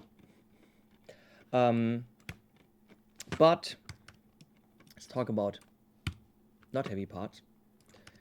With the same kit, obviously, if I'm ignoring these really heavy, the really heavy kick and snare,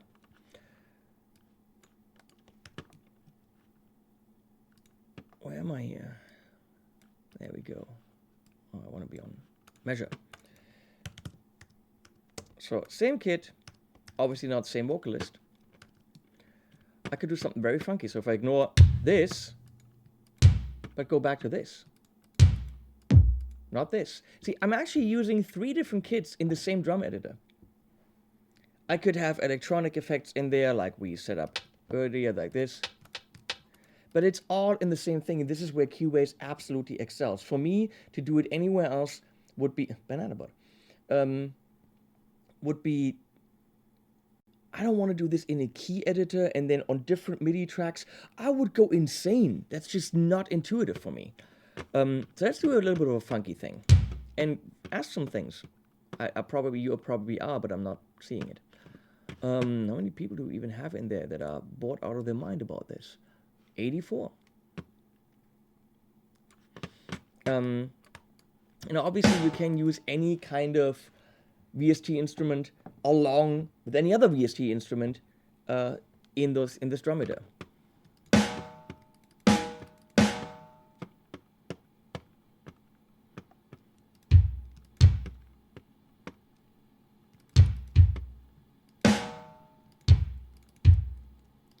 So here we have something that I would call a funky beat.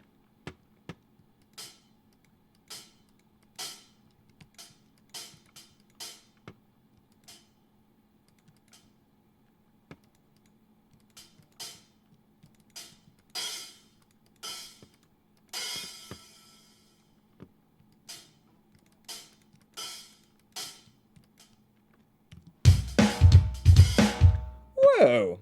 I did not imagine it like that. I imagine it more like 105.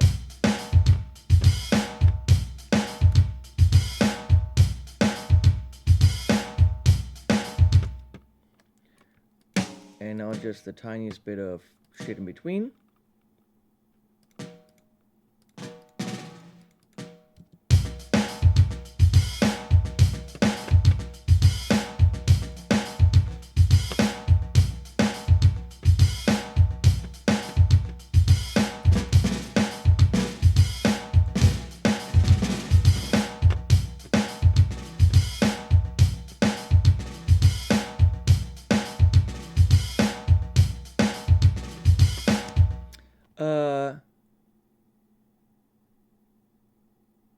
want to say Rachel, but it's not Rachel, it's Rachael. Is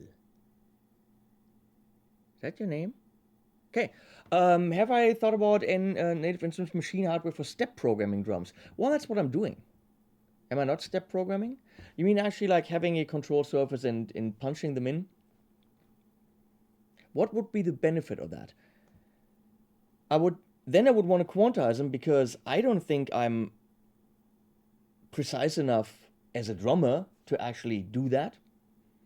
And then I'd have to think about each part individually. I'd have to be able to play bass and drums and then hi-hat. Here I'm an arranger. I see the parts interlocking. If I play it individually, I might actually play things that can't be played because it can't be played because I'm hitting things several times on the same beats.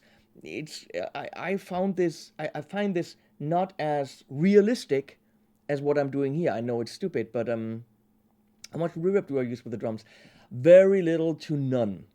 When it's a ballad, I have an AMS reverb on the snare. Everything else is room. And we can talk about that in a second. Let me just show you in context how something like this can work. And then we talk about how I'm mixing it.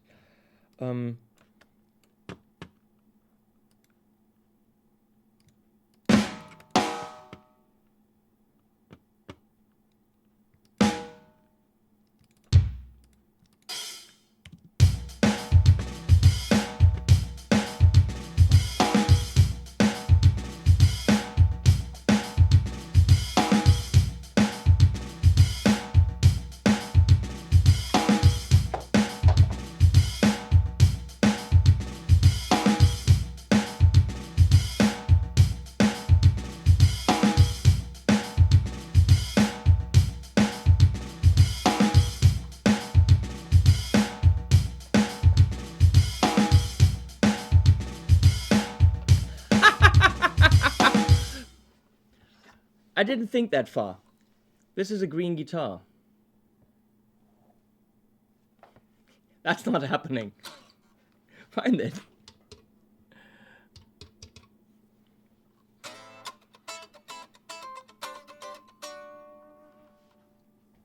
So where's my signal now? Why?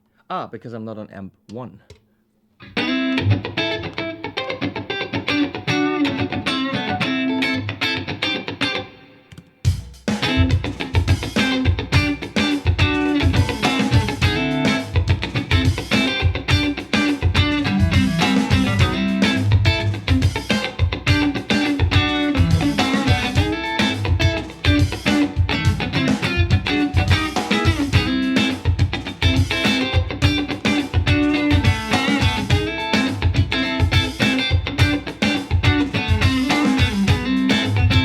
So let's say I took these drums as an inspiration, and I'm going to copy them here a couple times, and I'll track over that.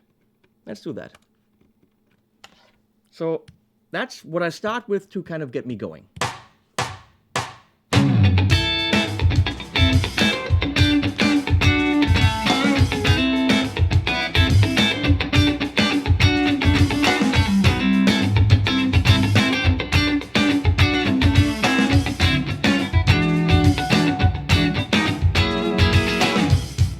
Okay, so I have a track.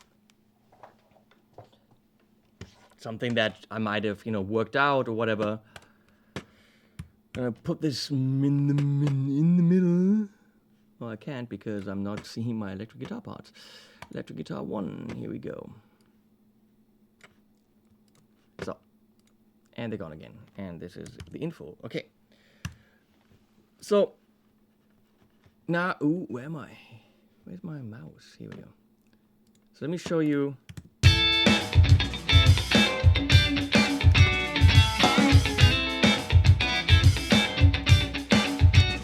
Let me show you how I can now react to what I just played.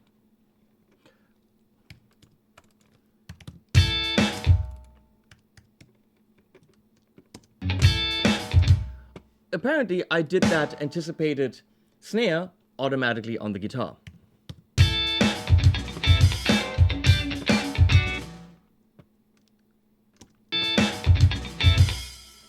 I could really just make that much cleaner.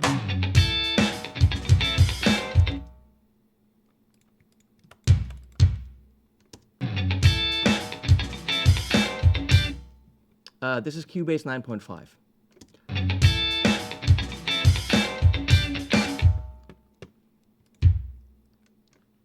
So for example, if I wanted to really stress that now,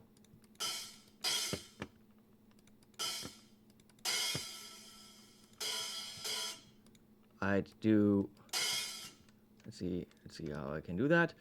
I'll do stopped dip, dip, dip. Stopped hi-hats. Cool.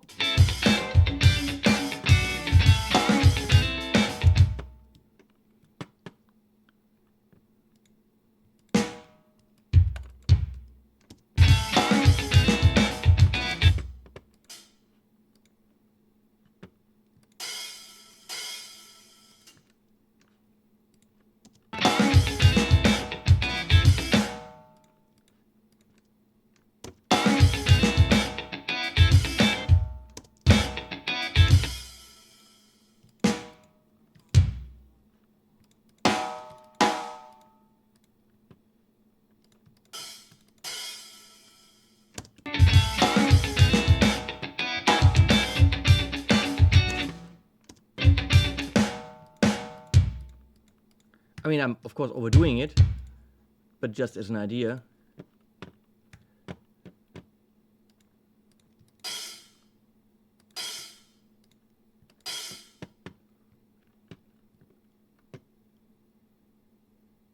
Yeah, a drummer could do that if they... Let's see, maybe.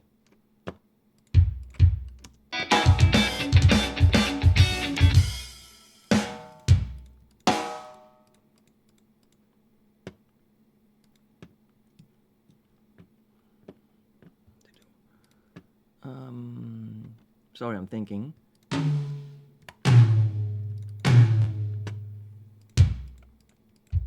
It's all about the little details that keep it flowing in between.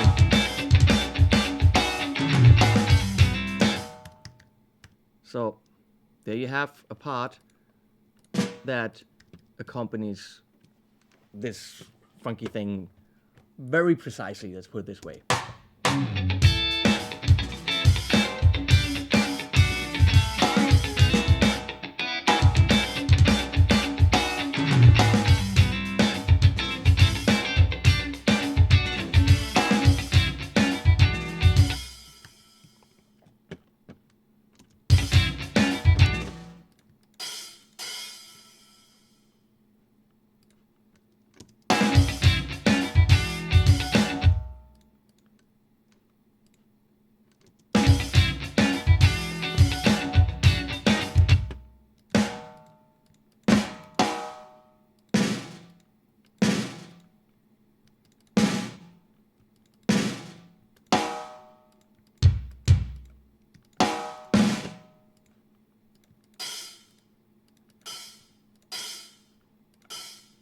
Hey, here. Maybe, I don't know. Of course, you wouldn't do that with a hi-hat. And maybe nothing here. And then, boom, gang. Oh, well, why not? Come on. That's funny. And then a flam. There you go. I want that flam a little bit harder, so I'm using the snare from Algae as well. Let's listen to the whole thing.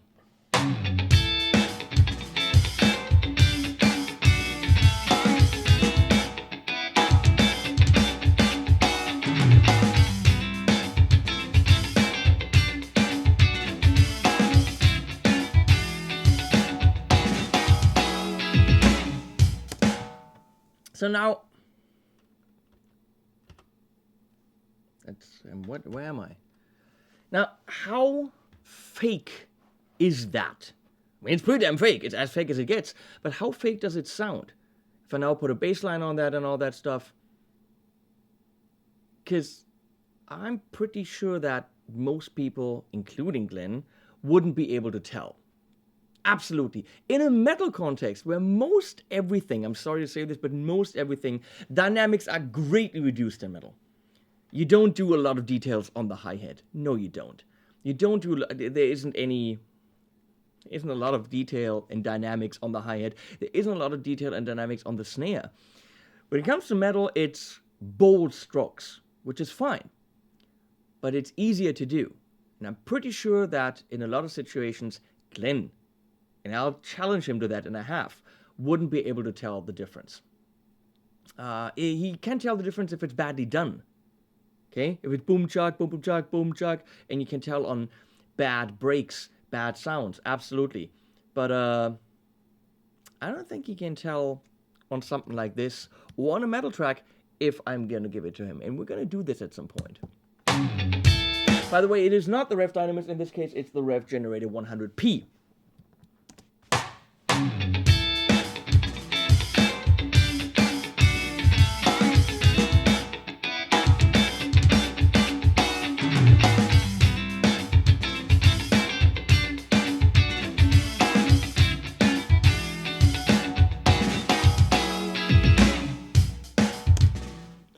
Oh, it is, of course, the mic in the room picking up everything that's playing.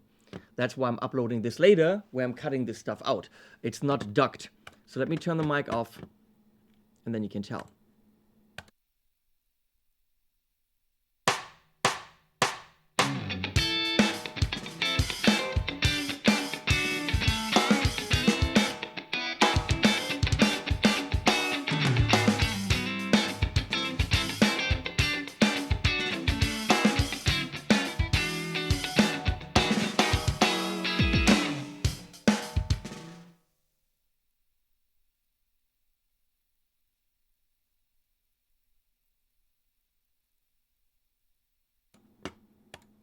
I almost just blew my speakers out.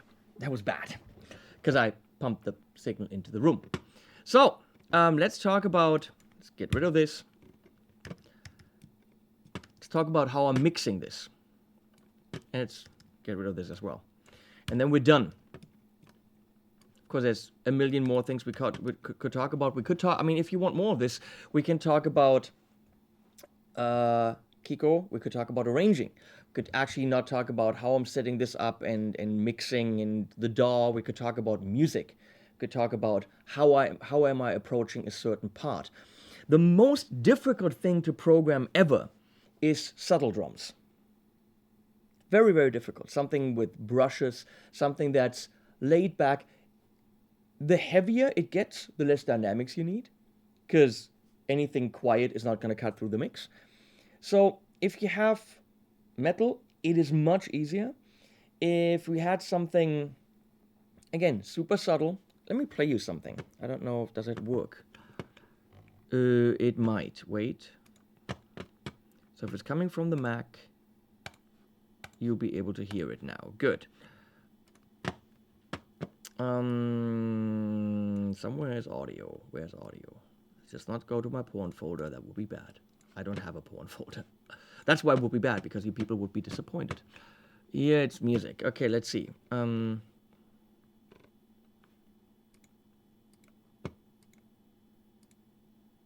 Here, the vacuum is hot. There. For example, this.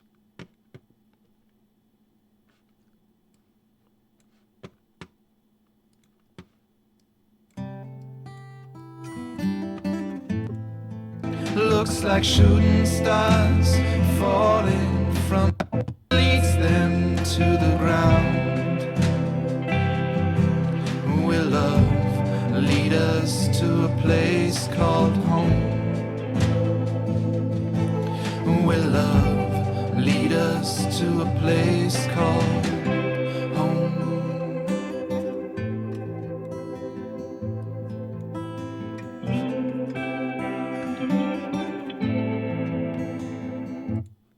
Okay, so we'll do this We again. knocked to get vanished and I'm falling from the sky. Like gravity leads them to the ground. Will love lead us to a place called home? This. I know the reasons, I know the truth, I know my feelings about you. I know the danger, I know the price, I know the struggle, I know the lies, but I can't give up fighting, I can't let it go. No, I can't wonder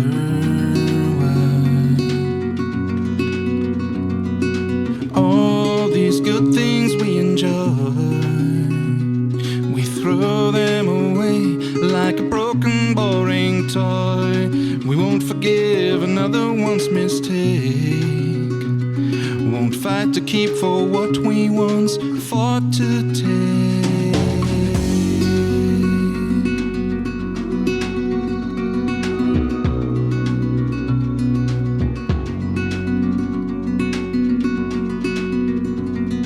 I look at baby's innocent smile, I close my eyes and wonder why we give this ugly world to those, a world where pain and hunger grows.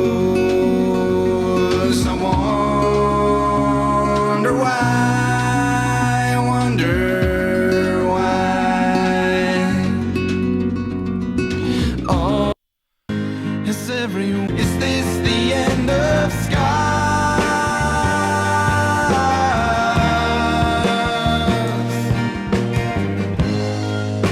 Has everyone moved out? Is there nothing left at all?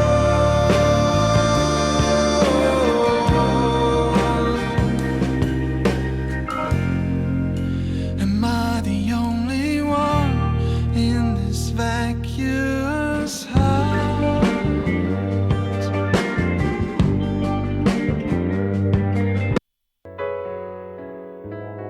But in your, what you need is honesty. A little honesty to me and my loyalty.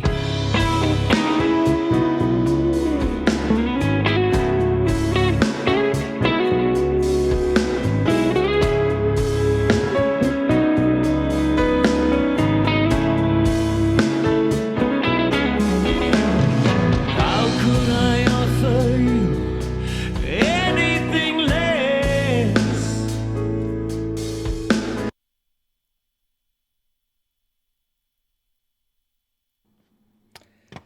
First of all, thank you, Sonia, for thinking of the copyright issue. This is all stuff I've produced and recorded here, and I've got permission to use it. Well, all the songs except for the last one were from a project called The Vacuous Heart, which was me and a friend of mine, his songs. And the last one you heard was from my album Roswell 6, A Line in the Sand, featuring Michael Sadler from Saga. So, yeah, all these were programmed. And that's the tricky part. That is extremely difficult to do that kind of thing where it's very, very subtle. I don't know if I have anything else on here. Probably. Yeah, but you get the idea. That type of super subtle, dynamic details on the hi-hat, that is stuff, in the end, what you have to do. Hey Sven, this is all going to be uploaded again. Don't worry, it's going to be up in 4K. So this really subtle stuff. We all can do boom chug, boom chug, boom chug, boom chug. But doing the subtlety, you have to study drums. I can't play drums with shit. I can do boom chug badly. But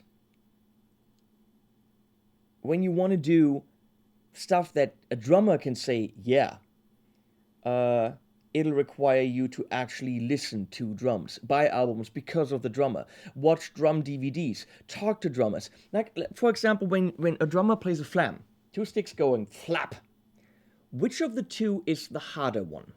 I know. So when you're doing a flam, let's say I do, well, here's easy because I have this. Oopsie. Let's say I want to do this. I want to do this very,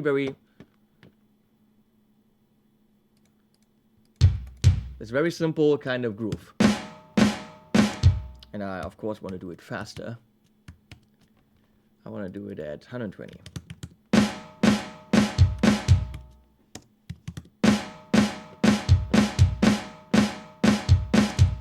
Now that sounds the same every single time. But the question is, I'm now using J in Cubase to turn the, you can see that up here, to turn the snap off. So that's also a key that I use rather often. There's me again. So let's say I want to program a flam now.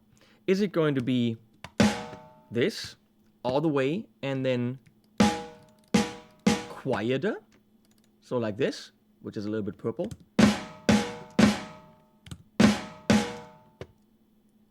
How far apart should they be? Do you have to zoom in and really do this? Is that it? No. Is that it? No. Is that it? Once you start talking to a drummer and they actually think about it, they'll tell you, oh, wait a second, it's the second one that is the harder one. So that would actually be a flam. See, all of a sudden it sounds like a flam.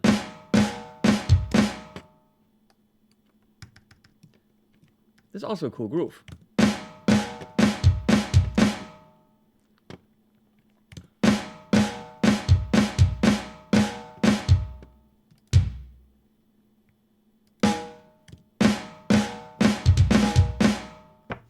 You can do a lot with this.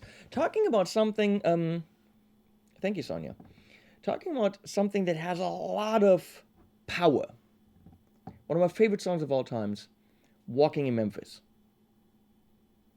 I think that is a song that is ultra powerful, has amazing drive, and in the last chorus, it just goes when he's like, Ma'am, I am tonight, walking in Memphis. Ma'am, I am tonight, walking. It's so powerful. Listen to what the drums are doing. Bye, Kiko. What happens in Walking in Memphis is the snare is a click. It just goes click, click, click, click, click, click, click. It's just very, very simple. It's just the click driving. The drums are never powerful. The song has so much power. And it's all in the arrangement. So, let's go into mixing the drums. A little bit about it. And then we're done, because I need to go on the couch with Leslie. So we're going to do a basic groove here. We're going to stick with the BFD stuff. Oopsie. Let's go to this again, so you get an idea. Sorry, here we go.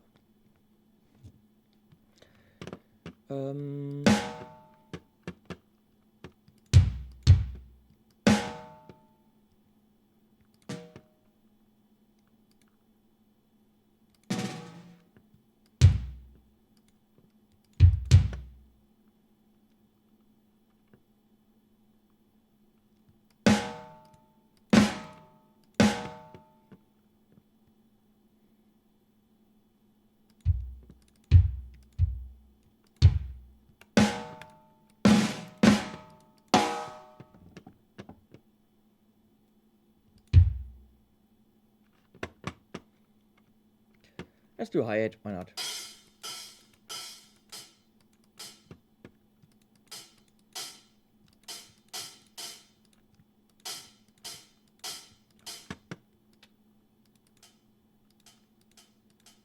Very subtle in between.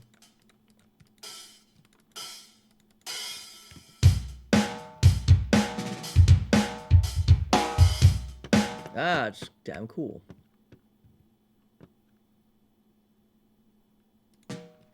So I would really try to put a little bit of movement in here.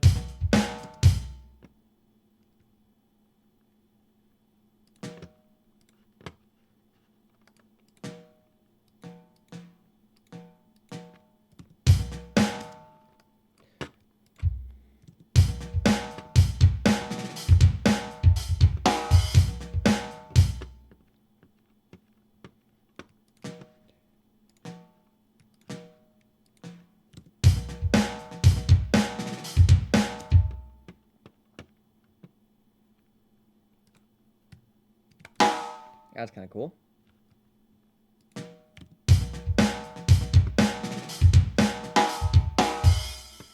We'll keep that. Okay.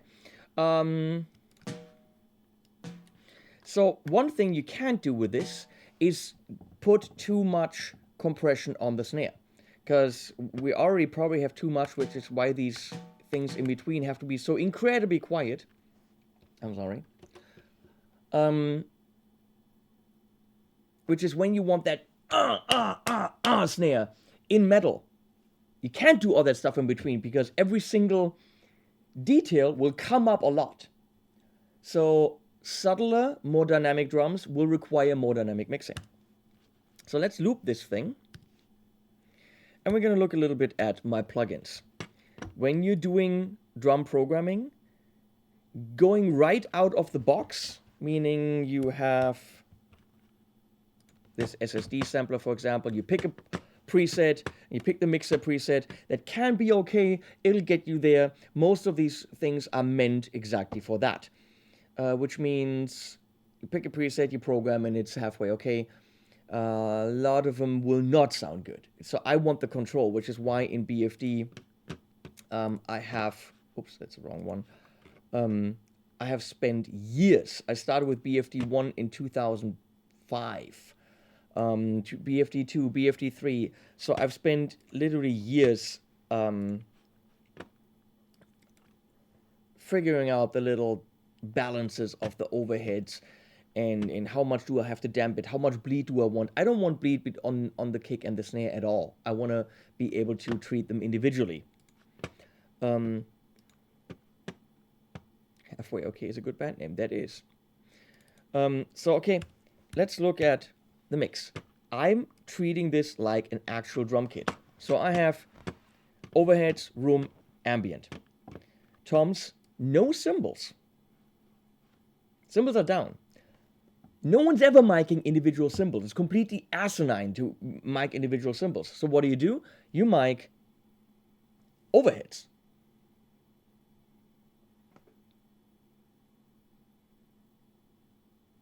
And the cymbals are on there. But I already have an overhead group, so the cymbals are on there. Whatever's on there, if I want to tweak the volumes, I'll do this on the individual instruments in BFD. But I'm not working with a cymbal group. It's completely stupid. Right now, I only have a kick in. I do have kick out and kick sub available if I want them. So that would be 3 different mics. Snare top and snare bottom. Snare bottom for the actual snares. Hi-hat and ride as individually mic'd cymbals to mix them in if I need them to come out in the mix a little bit more. And then I have the 3 groups, just like I showed you for SSD, for Steven Slade. I have the drum group for everything, but then I have individual dry kick and snare, which I treat with an empirical fatso and a precision limiter, because everything else has already happened on the tracks. And the Ocean Way is a big trick I will show you. It's not inexpensive and it only runs on the UAD platform, but it's amazing. So here's my drum overhead. One of the most important things you can do.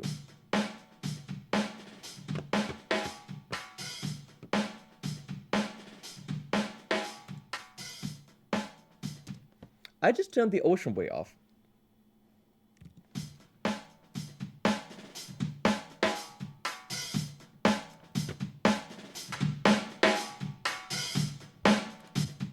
So let's do it without the ocean wave first.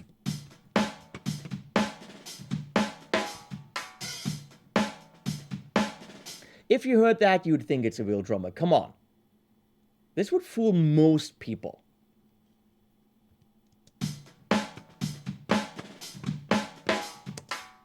Hey JT, Mark Cohen is one of my all-time favorite artists. There's like Hansen and Mark Cohen. It's like, possibly Mark Cohen a little bit more. Depends. So then we have the room. Everything about snare, kick, and toms is room. A snare by itself, the individual snare track,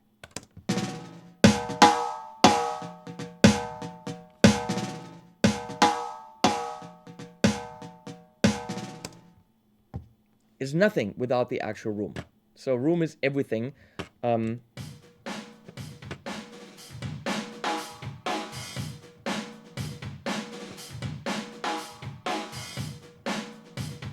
listen to the ghost notes.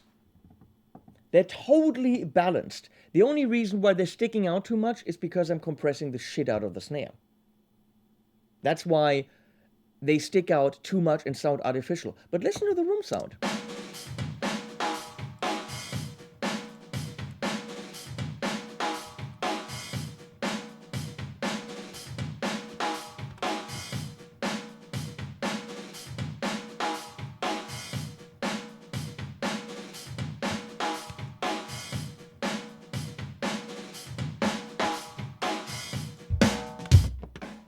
And then you have the ambient channel, which is just mics even further away.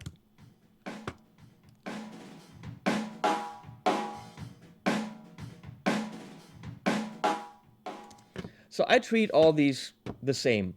Compress the living crap out of them, kill the low end so that my individual kick is nice and tight and is not kicking around the room. So let me show you. I have the... Which one is that? It's a Legacy, because it's... that's the old one, because it uses less processing power. Hey, let's compare. Come on.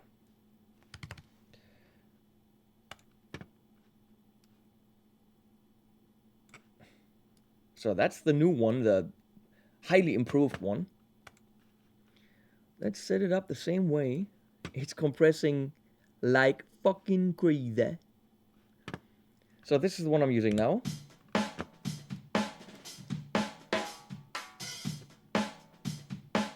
Compresses about -3.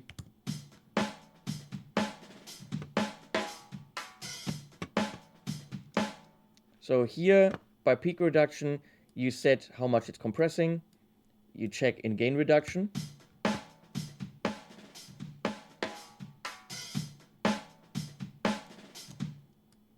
And then with output, you set the output.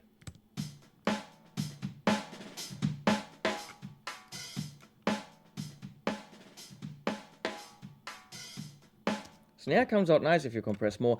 There are, of course, tons of other things you can do. You can do distressing. You can do Mandy, something, summing bus, SSLG, a billion different things that do this. I go to the classic Teletronics. I don't know why, that's just, oh, I've done that.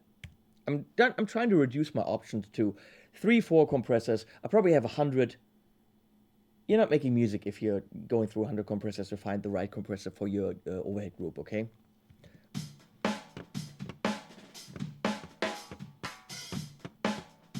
Let's compare it to the one that eats up a lot more processing power.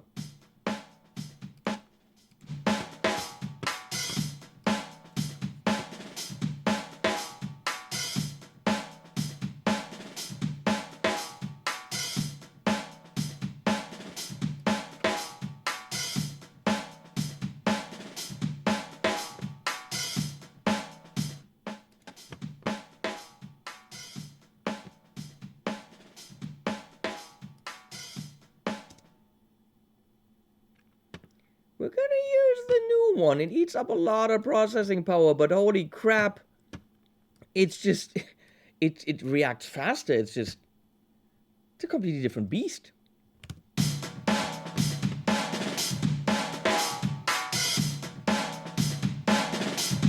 Oh, now we have both on. We don't want that.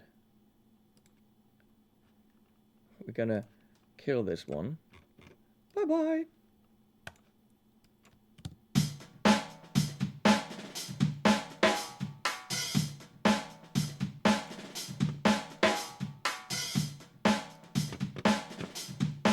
Well, it's probably also just louder.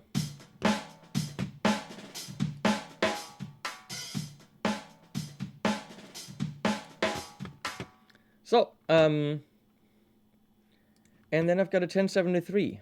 Also the low processing power version. Let's go. Let's go put the big one on there. It's going to eat up a lot of processing power. But that's the big one. So, it's of course an old Neve. You can do anything. You can do anything. I can do better. Something like this. No, I can do anything. It's a musical thing. Music Man? Something like this. So, I like these straightforward tools. You can easily go with a graphic EQ. We could use the Neutron from Isotope, which is a really cool channel strip. I could possibly do this all in here. Actually, we should try this after we set up what I'm setting up now. Let's do this. That could be interesting. So I like to go ahead and just cut the low end on this rather a lot.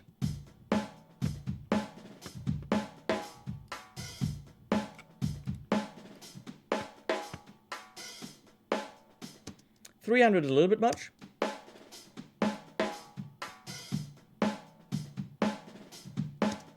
$160. I want something in between. Not happening, but okay. Now I want to add high end, which is just a fixed band, I think at 12K here.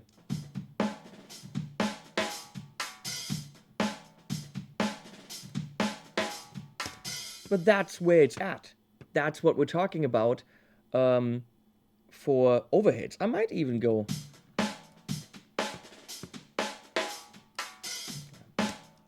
But I could actually just reduce a little bit more at, right here at 220 maybe, and just reduce it a little bit.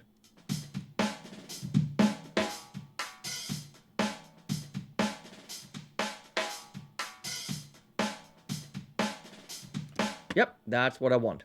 So there you go. I'll do the same thing without even listening to room and ambient. Well, maybe I should listen.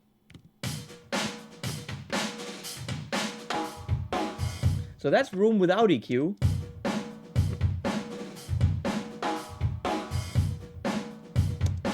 That's pretty much gonna trash your mix.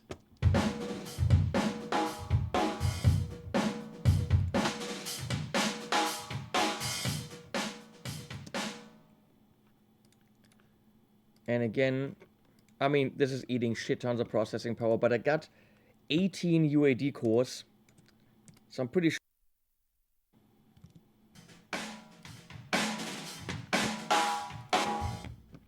So that's the ambient without any plugins. I'm going to turn on the compression and we're going to hear a lot of low-end rumble.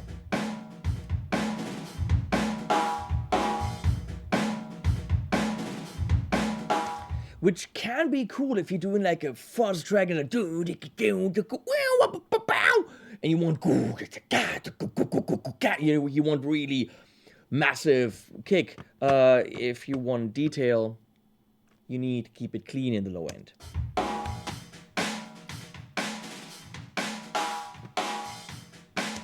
So there are my 3 tracks now.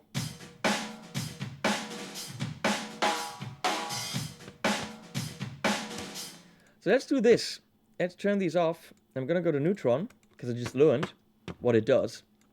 It's pretty much a gate EQ compressor, another compressor for a different task, exciter and transient shaper. And I'm gonna go to the track assistant and tell it what I want. Percussion. I want it balanced, medium intensity. And now playing.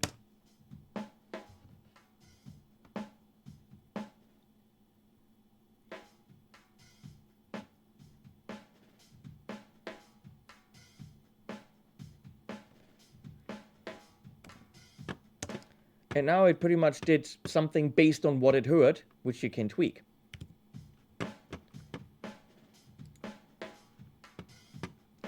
Well, I kind of want this. It did cut the low end a little bit.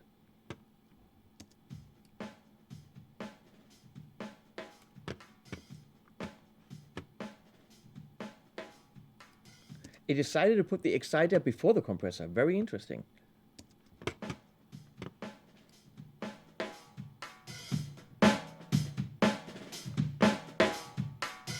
Let's see if we can transient shape a bit. Emphasize drums. There we go.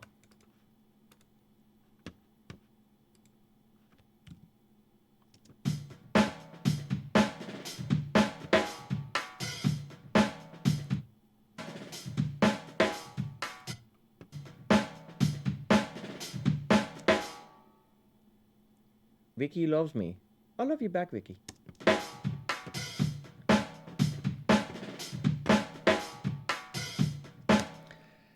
Pretty good result by just saying go and tweaking it a little bit.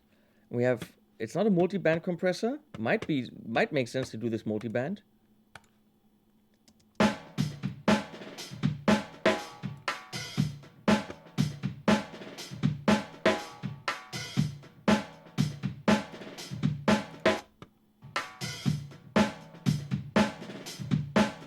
That's not. So I want to compare that to what I set up. Of course, there was a transient shaper and all that stuff.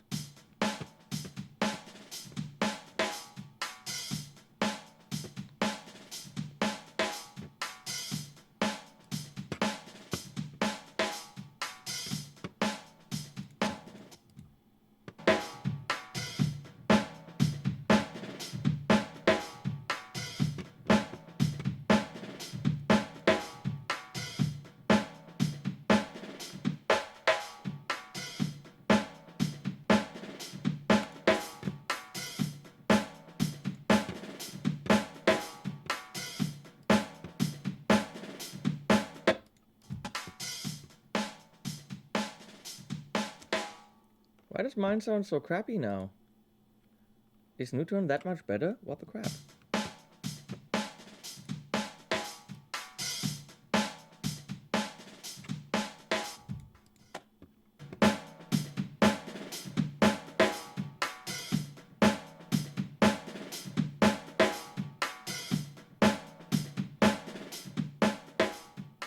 It's just louder, that's what it is.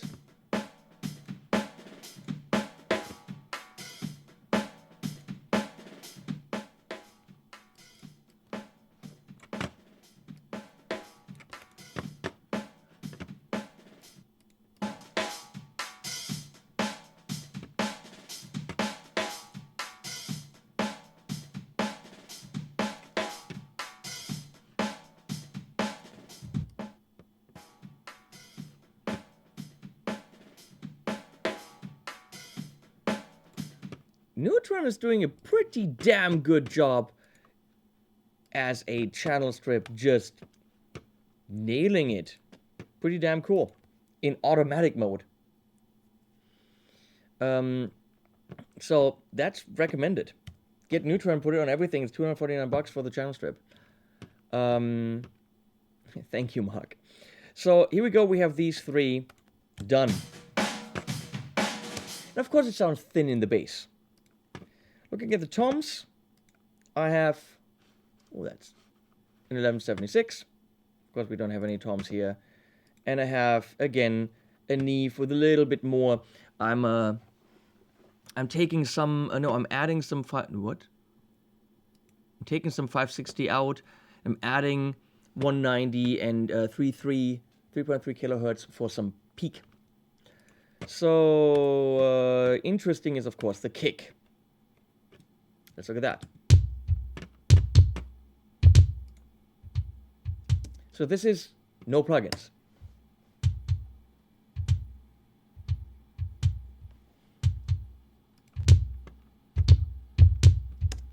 So it's just two plugins. I used to work with transient designers, and you can. It's, of course, an easy solution. to go in Cubase, punch in envelope shaper, and pretty much just give the kick more attack. It's that easy. Let me show you.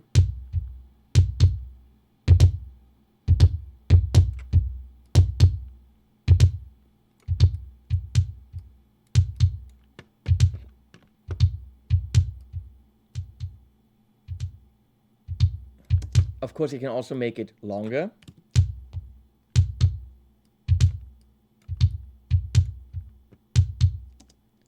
Or tame the tail.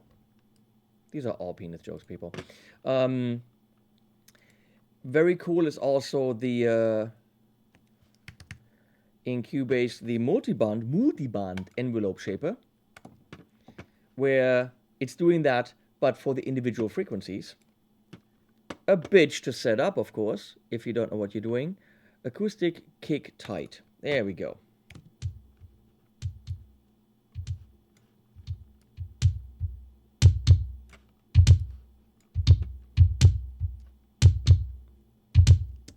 Oh, my boo is here. Say hi to Andy, the guitar geek.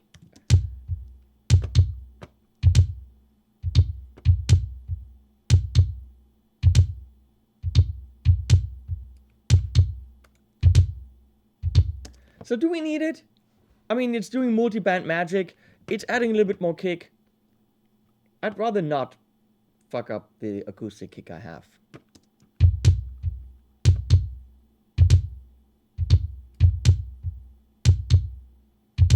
If I wanted that Yamaha kick, which isn't really a metal kick at all, to be more metally, that's what I would use, because I'm getting that little bit more of an attack. But let's not do it. So here's what I'm doing for the kick. Same thing I showed you guys earlier. 1176 with a slow attack and a longer release.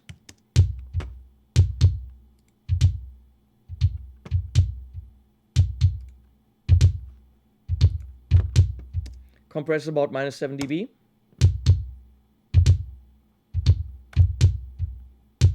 I bring it almost up to 0 again. So compression you set up with the input on the 1176, and then the output level you bring back up to where you need it. It's understanding attack and release is a little bit more complicated. So the trick, again, just like earlier, is taking 250 down. This might be a little bit much. So no EQ is this.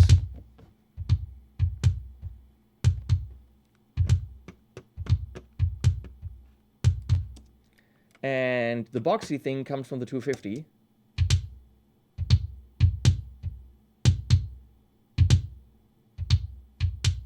You take that down, it's kind of like a mid scoop. And then you bring the bass up a little, not this 31 because that's just too rumbly and too much.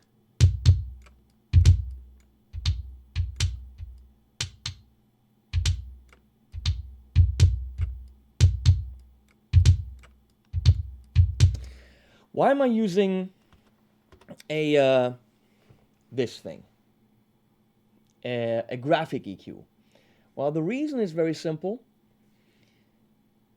Oh, by the way, Andy, thank you for the idea with the green screen. You asked, it didn't arrive today. So this thing that you're seeing is actually not the green screen that I ordered. It's one that I had to set up just for this stream because I was already set to use the green screen. So then the whole room is green screen because of freaking Andy just saying that. Just saying. So, but hey, it's working. But I'm not setting that up every day. The one I ordered is cool and Andy showed me. Say thank you to Andy, the guitar geek. So, I'm using a graphic EQ because it limits my options. If I'm using an EQ like, let's go to Neutron again.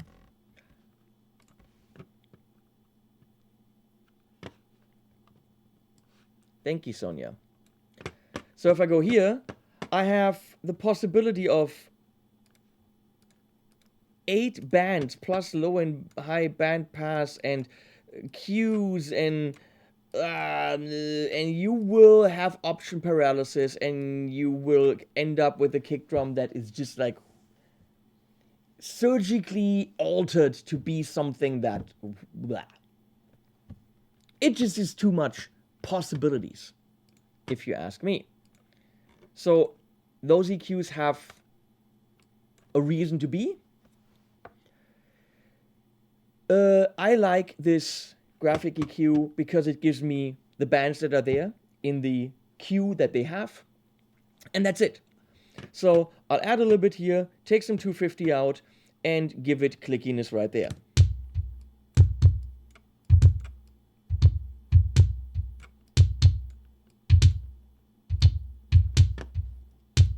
So now, of course, we could go and also have the kick out, the second mic outside of the kick drum.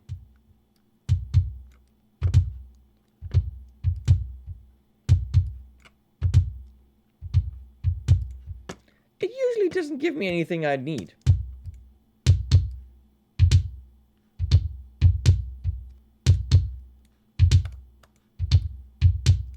Well, this one doesn't have a kick sub, so there's a sub kick.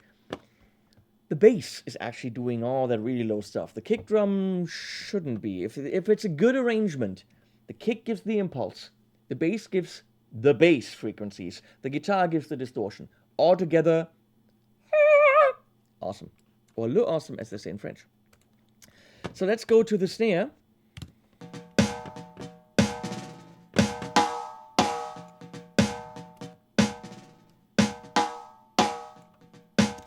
Here are the dynamics. They are there, they're beautiful. Because I turned the supercharger off.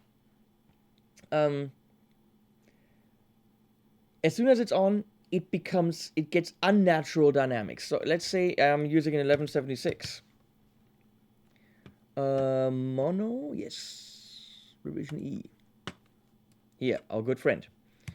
I can probably get the snare to be more realistic sounding.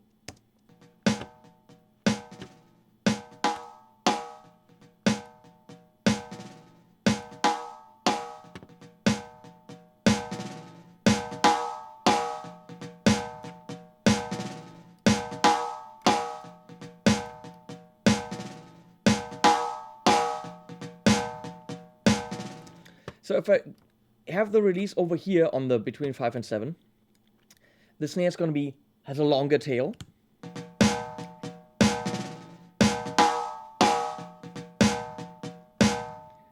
And if you want to make it shorter, you go to 1 to 3.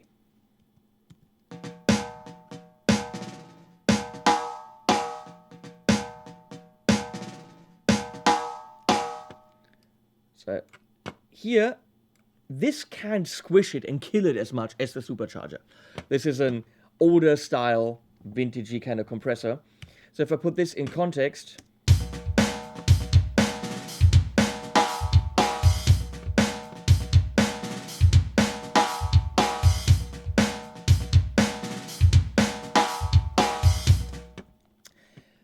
I've always been out to find the Chris Lord LG pow, hit you in the eyeballs with a wooden cooking spoon kind of a sound.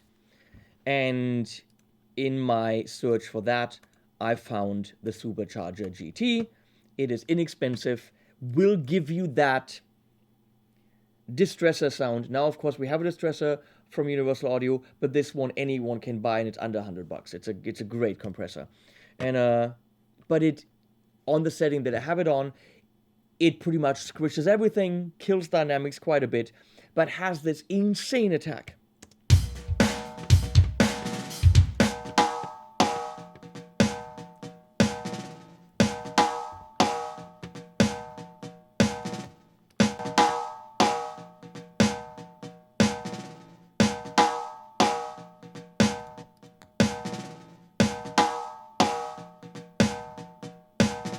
It's just a little bit more like a gunshot. Yes, I know, sounds very, very similar. In context, the supercharger is what I go for.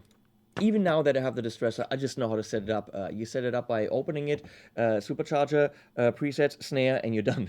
That's really what I do. I know nothing. So, I boost 5K on the snare like fucking crazy. That's without the mark.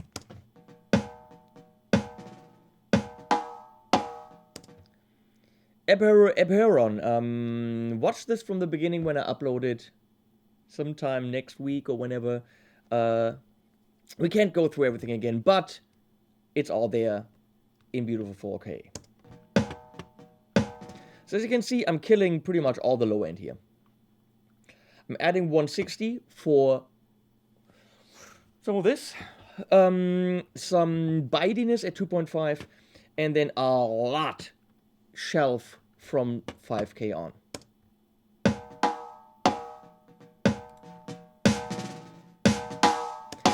Again, one of my idols is Crystal Algae. So, when you listen to Daughtry in the snares there, it's all freaking, thank you, Ozzy.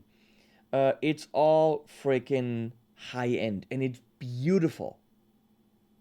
There's so much of it. So that's why we have tons of boost on a 5K shelf.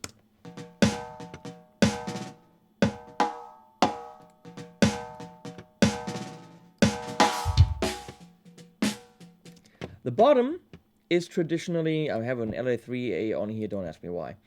The bottom is traditionally, again, Crystal Algae, boosting around 5K and boosting the shit out of it. That's the snares. It's annoying, but that's getting the snare out of the mix.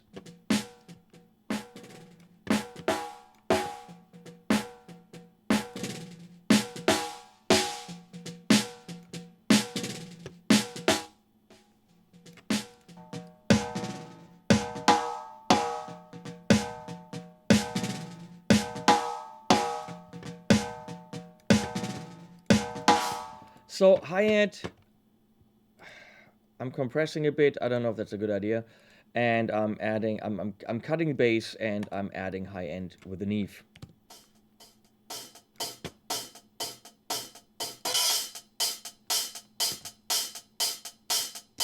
I'm doing something similar with the 88 RS. Don't ask me why. On the right, and they're really just mixed in slightly because you want the room sound on those.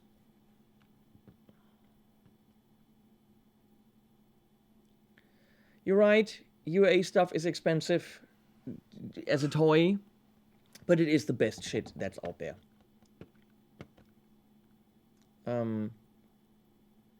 No Ying?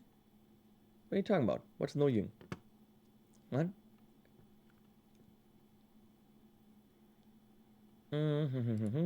So, let's look at what's on the groups, because that's where it's at. So this is everything except for the kick and the snare, who are still, let me see. No, they're not.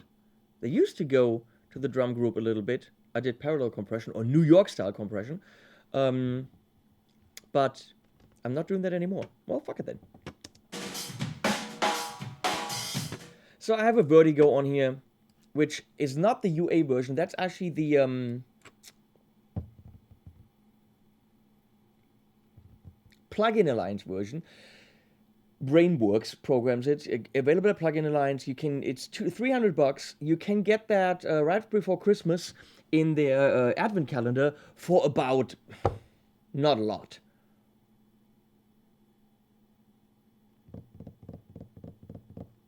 $80, $90, killer.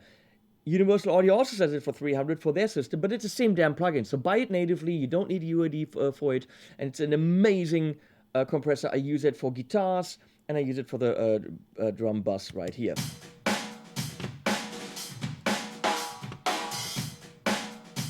A little bit precision limiter, any limiter will do from UA. But here's the thing that makes this drum bus what it is. Sadly, you can only, hey Chris, sadly you can only get from Universal Audio plugin, the Oceanway Studios. It's a digital, somehow simulation, impulse response, something of Oceanway. So it's this amazing Oceanway room right here, where you can have if I unsync these, they have to be synced for phase correctness. You have right here a, oh, what did I do? A C12C.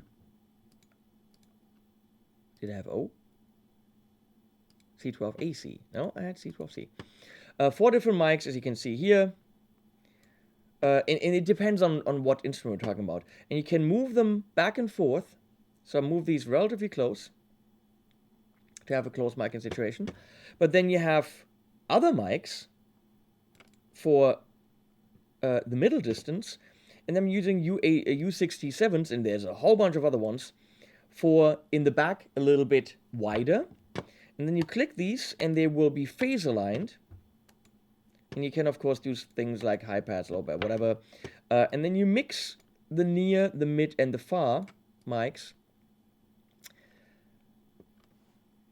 The setup right here is drums. So meaning it's doing impulse responses for the microphones that would be used by Ocean Way in their huge tracking room, which again is this one. There's also a second room, which is a little bit smaller. And there's also a second drum setting where the drums are sitting over here. So there's a setting in the corner, setting here, different mics. And you can use it as reverb mode, where it's pretty much just giving you the room tone, but you're mixing it in. I'm using it in the remic mode, where everything I did is being treated through their mics. Now, let me show you what that does. So this is the tons and tons of expensive plugins, BFD3, expensive samples and all this, again, on the group without the kick and the snare separated. It's just what's going through the drum group without kick and snare direct. That's what I'm trying to say.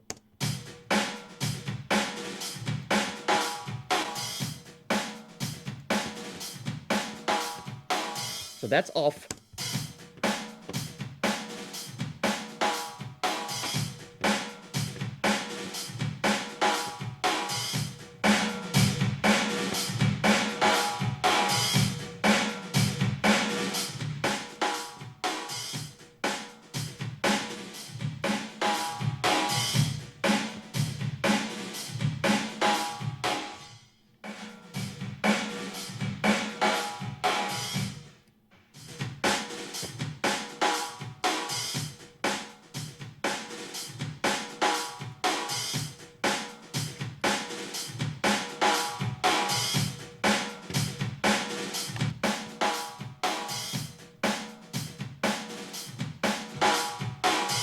It just adds so much dimension to the whole thing.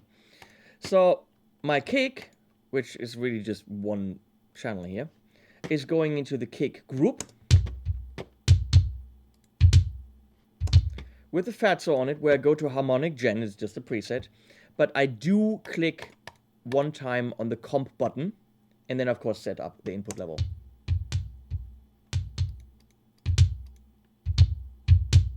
So let's see if you can hear the difference with and without.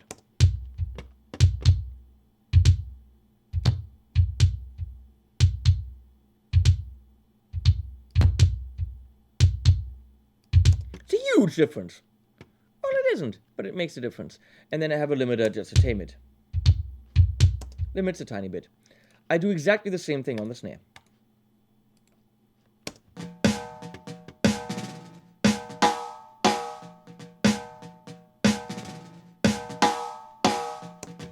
So that way, I don't have all that stuff in the red. It's nicely tamed. It has some warmth on it, blah, blah, blah. You put them all together.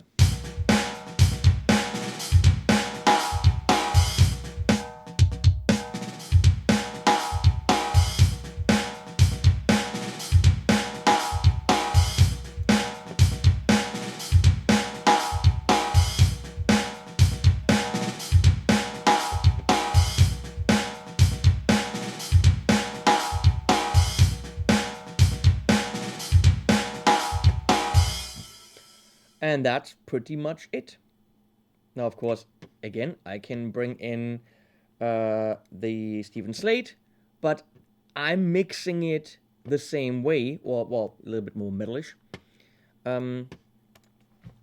you just have to have the right tool for the job. For me, BFD has always been it, but I invested thousands in extra sample libraries to get the right cymbals and kicks and all this. BFD is what can give me a really wide variety of sounds. However, the drums you heard, let's see. Let's do that. Contact. Yeah, let's kill those metal vocals.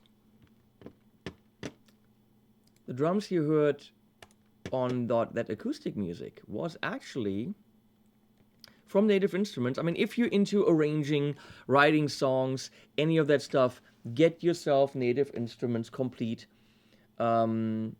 It's $4.99, and you get a ton of stuff, pretty much everything you would need, from great basses to be a placeholder until you record the bass, pianos, strings, session strings, organs, so many things. I have the Complete Ultimate, which clocks in at 1,000, but it gives you everything Native Instruments has at that point in time, including their plugins as well. So there's emulations of the 1176, 1070, blah, blah, and SSLs and their versions of them, lexicon-style reverbs. It's absolutely worth it if you're working. Damage, I use a lot. That's like, that's cool stuff. So here's 60s and 70s drummer. And then there's also the vintage drummer. Vintage drummer is a little bit too vintage. So I used 60s drummer, late kit, 4. That's pretty much what I used for those acoustic sessions that you heard. So, options, somewhere here I can... Of course I don't have my kit. Yeah, great. So I would have to really, I have to change the kits. Where do you do that? Here.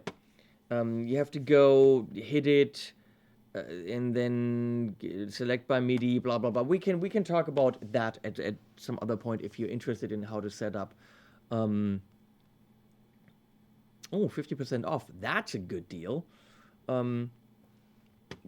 If you want subtle drums, also with some brushes, which they have. So if you go to snare,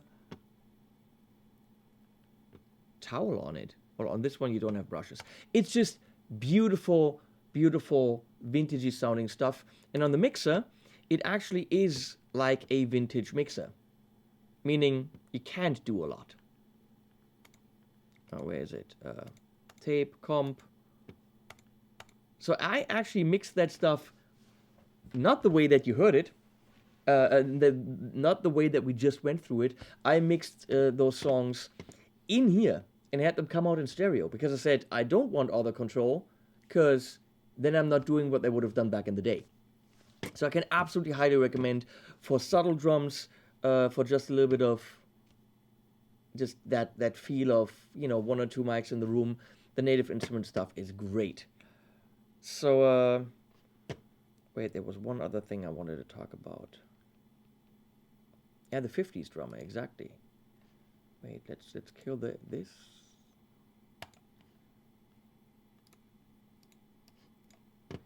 Let's see if this has the different console. Nope, doesn't. I love this thing. Yeah, on the snare there we have brush, exactly. That's what I used. That's what I used. So I use these quite a bit when I just need one kit that really harmonizes well with each other in itself. Put a metal zone on the master bus. Also guitars? You mean, do they have guitars in the Native Instruments? They have like an electric guitar, I think like a set with a Les Paul. They have like a funk thing and acoustic stuff. And if you need a placeholder, it works. It actually plays chords, you give it chords or something, or you hold down keys. Has a couple of... It's okay. It's okay if you quickly, for songwriting, need to throw something together and you don't want to record a guitar.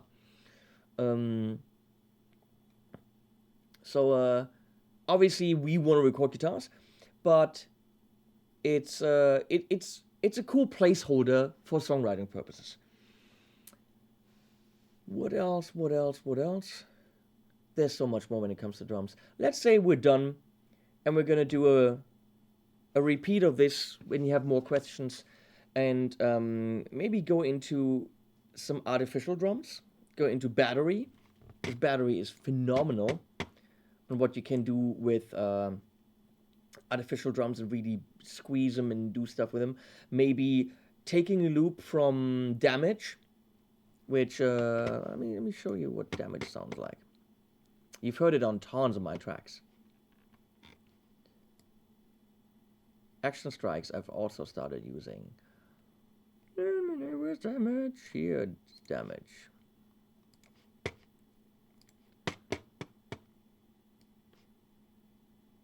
Oh no, Industrial Full, that's what I want. Here we go.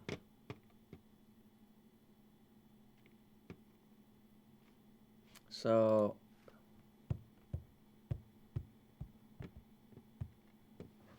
and why can't I hear this? Ah, because it's things are soloed.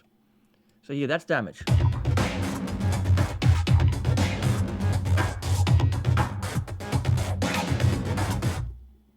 Awesome. Let me show you what I would do, for example.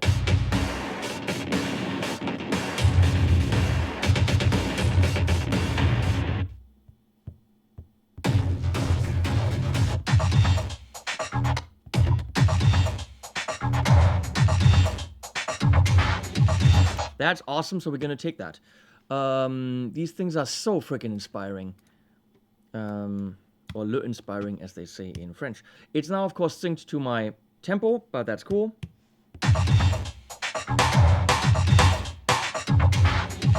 So, it's usually a 4-measure beat. So I'll take this, move it here, hard for goes in, and make it a 4-measure beat. Now, in order to work with this effectively, I'm going to have to render it, because otherwise, if I start it somewhere in the middle, it'll start actually at the beginning. So I'm just going to quickly say freeze.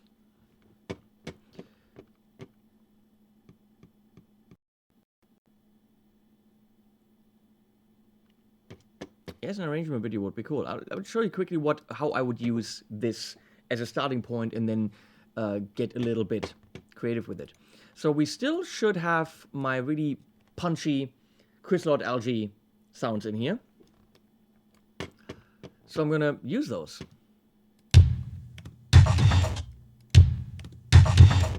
I'll just support what we have in there, and then I do that. Because they didn't have a 2 in there.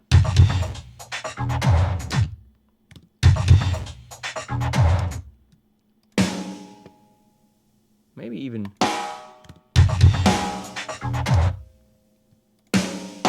That's been nuts. Let's go nuts.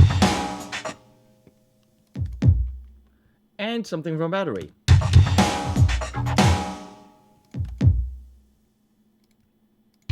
And here's a acoustic kick from BFD3.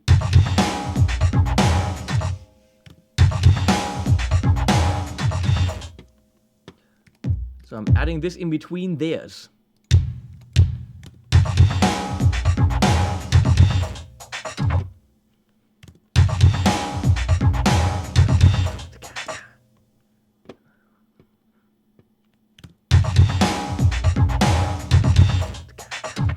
Okay.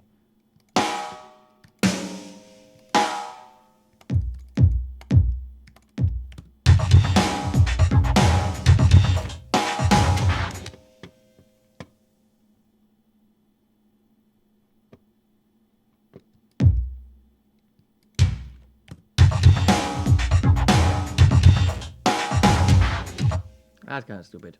Let's just...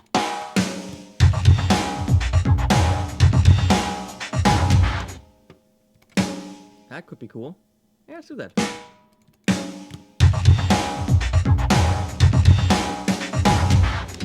Yeah, that's weird, and I like it. Okay.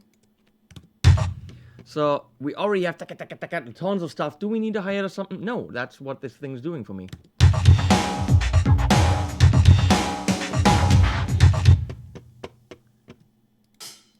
I could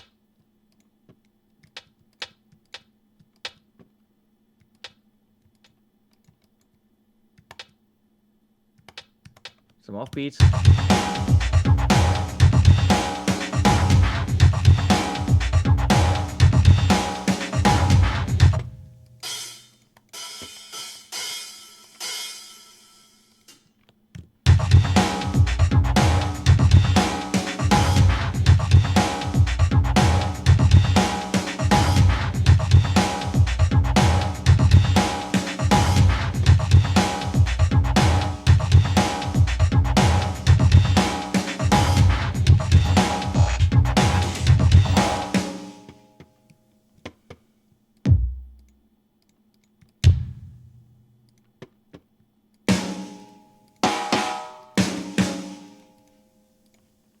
And why not?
Whatever.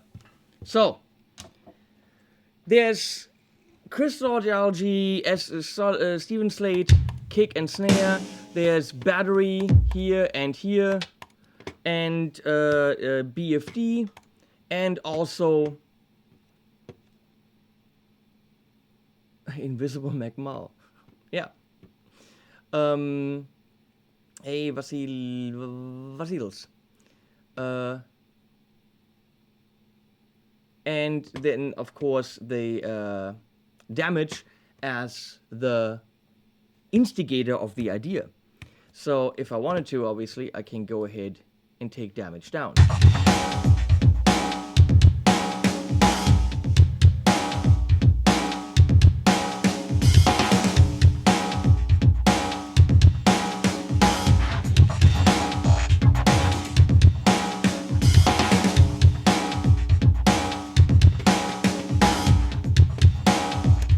But the groove is still there.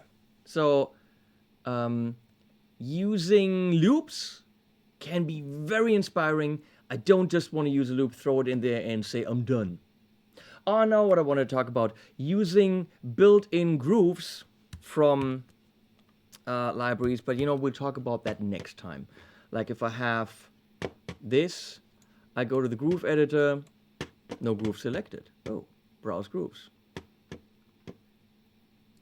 I didn't even know how I do this in here. Here, Hard Rock A. There.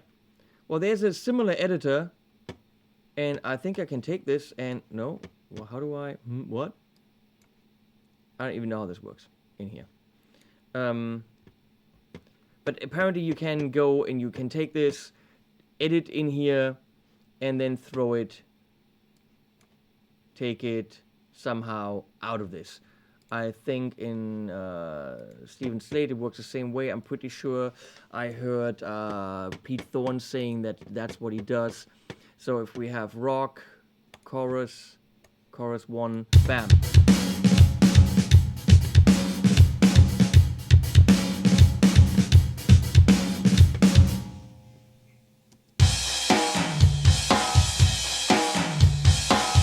Of course, now it doesn't work because it's not set up for my kit, but that's what you can do. There's built-in grooves, and we should look at using those creatively and then altering them. If you need a starting point, those are always great. Relying on them completely for your song, even for me, for my demos, for my videos, I think I'd feel lazy. The great thing about doing this thing on YouTube for you guys is I get to do music. It's not like, oh, I stopped doing music. No, I create music for most videos, and it's great, and I get to do all the things I used to do in the studio, just I don't hang out with musicians that bug me. So, yeah.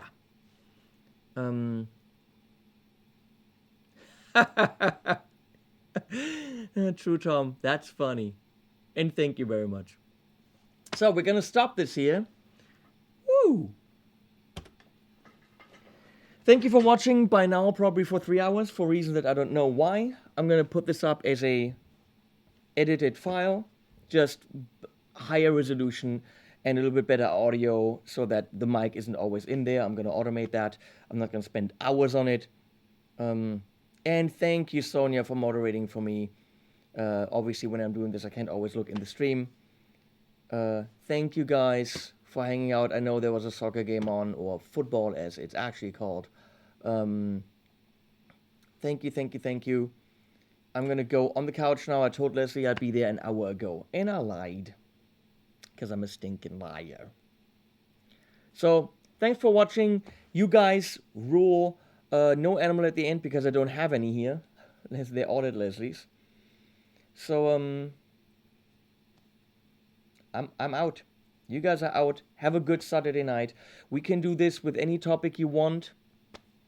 We can talk way more drums. I have a lot to say about that. We can talk about vocal arrangement, string arrangement. This is actually, that's the funny bit. I don't know pedals. I don't know guitar sound. I really don't. I've never built a guitar in my life. Me talking about guitars, what the fuck do I know? It's guesstimating. Or it's, well, some experience that I now have, but I didn't have. The thing I'm actually rather good at is this. The thing I definitely have an advanced degree in is this. The thing I've been doing for years and years and years is this. We can talk about lyric writing, we can talk about phrasing, we can talk about vocal editing, vocal arranging. I'd have to have someone here to sing for me and stuff, but this can all be arranged because with this amazing setup here, I could have a vocalist in the other room that we can cut to. I think we could do this all. I don't know if people on my channel, you want to see this. I have no idea. Because my channel is about guitar stuff. Which I definitely know less about than about this stuff. But whatever. We'll have fun. We'll do whatever floats our boat. Thanks for watching. You absolutely rule. And have a good Saturday night. Or wherever you are, Sonia's good Saturday afternoon. Thanks for watching. It means the world to me.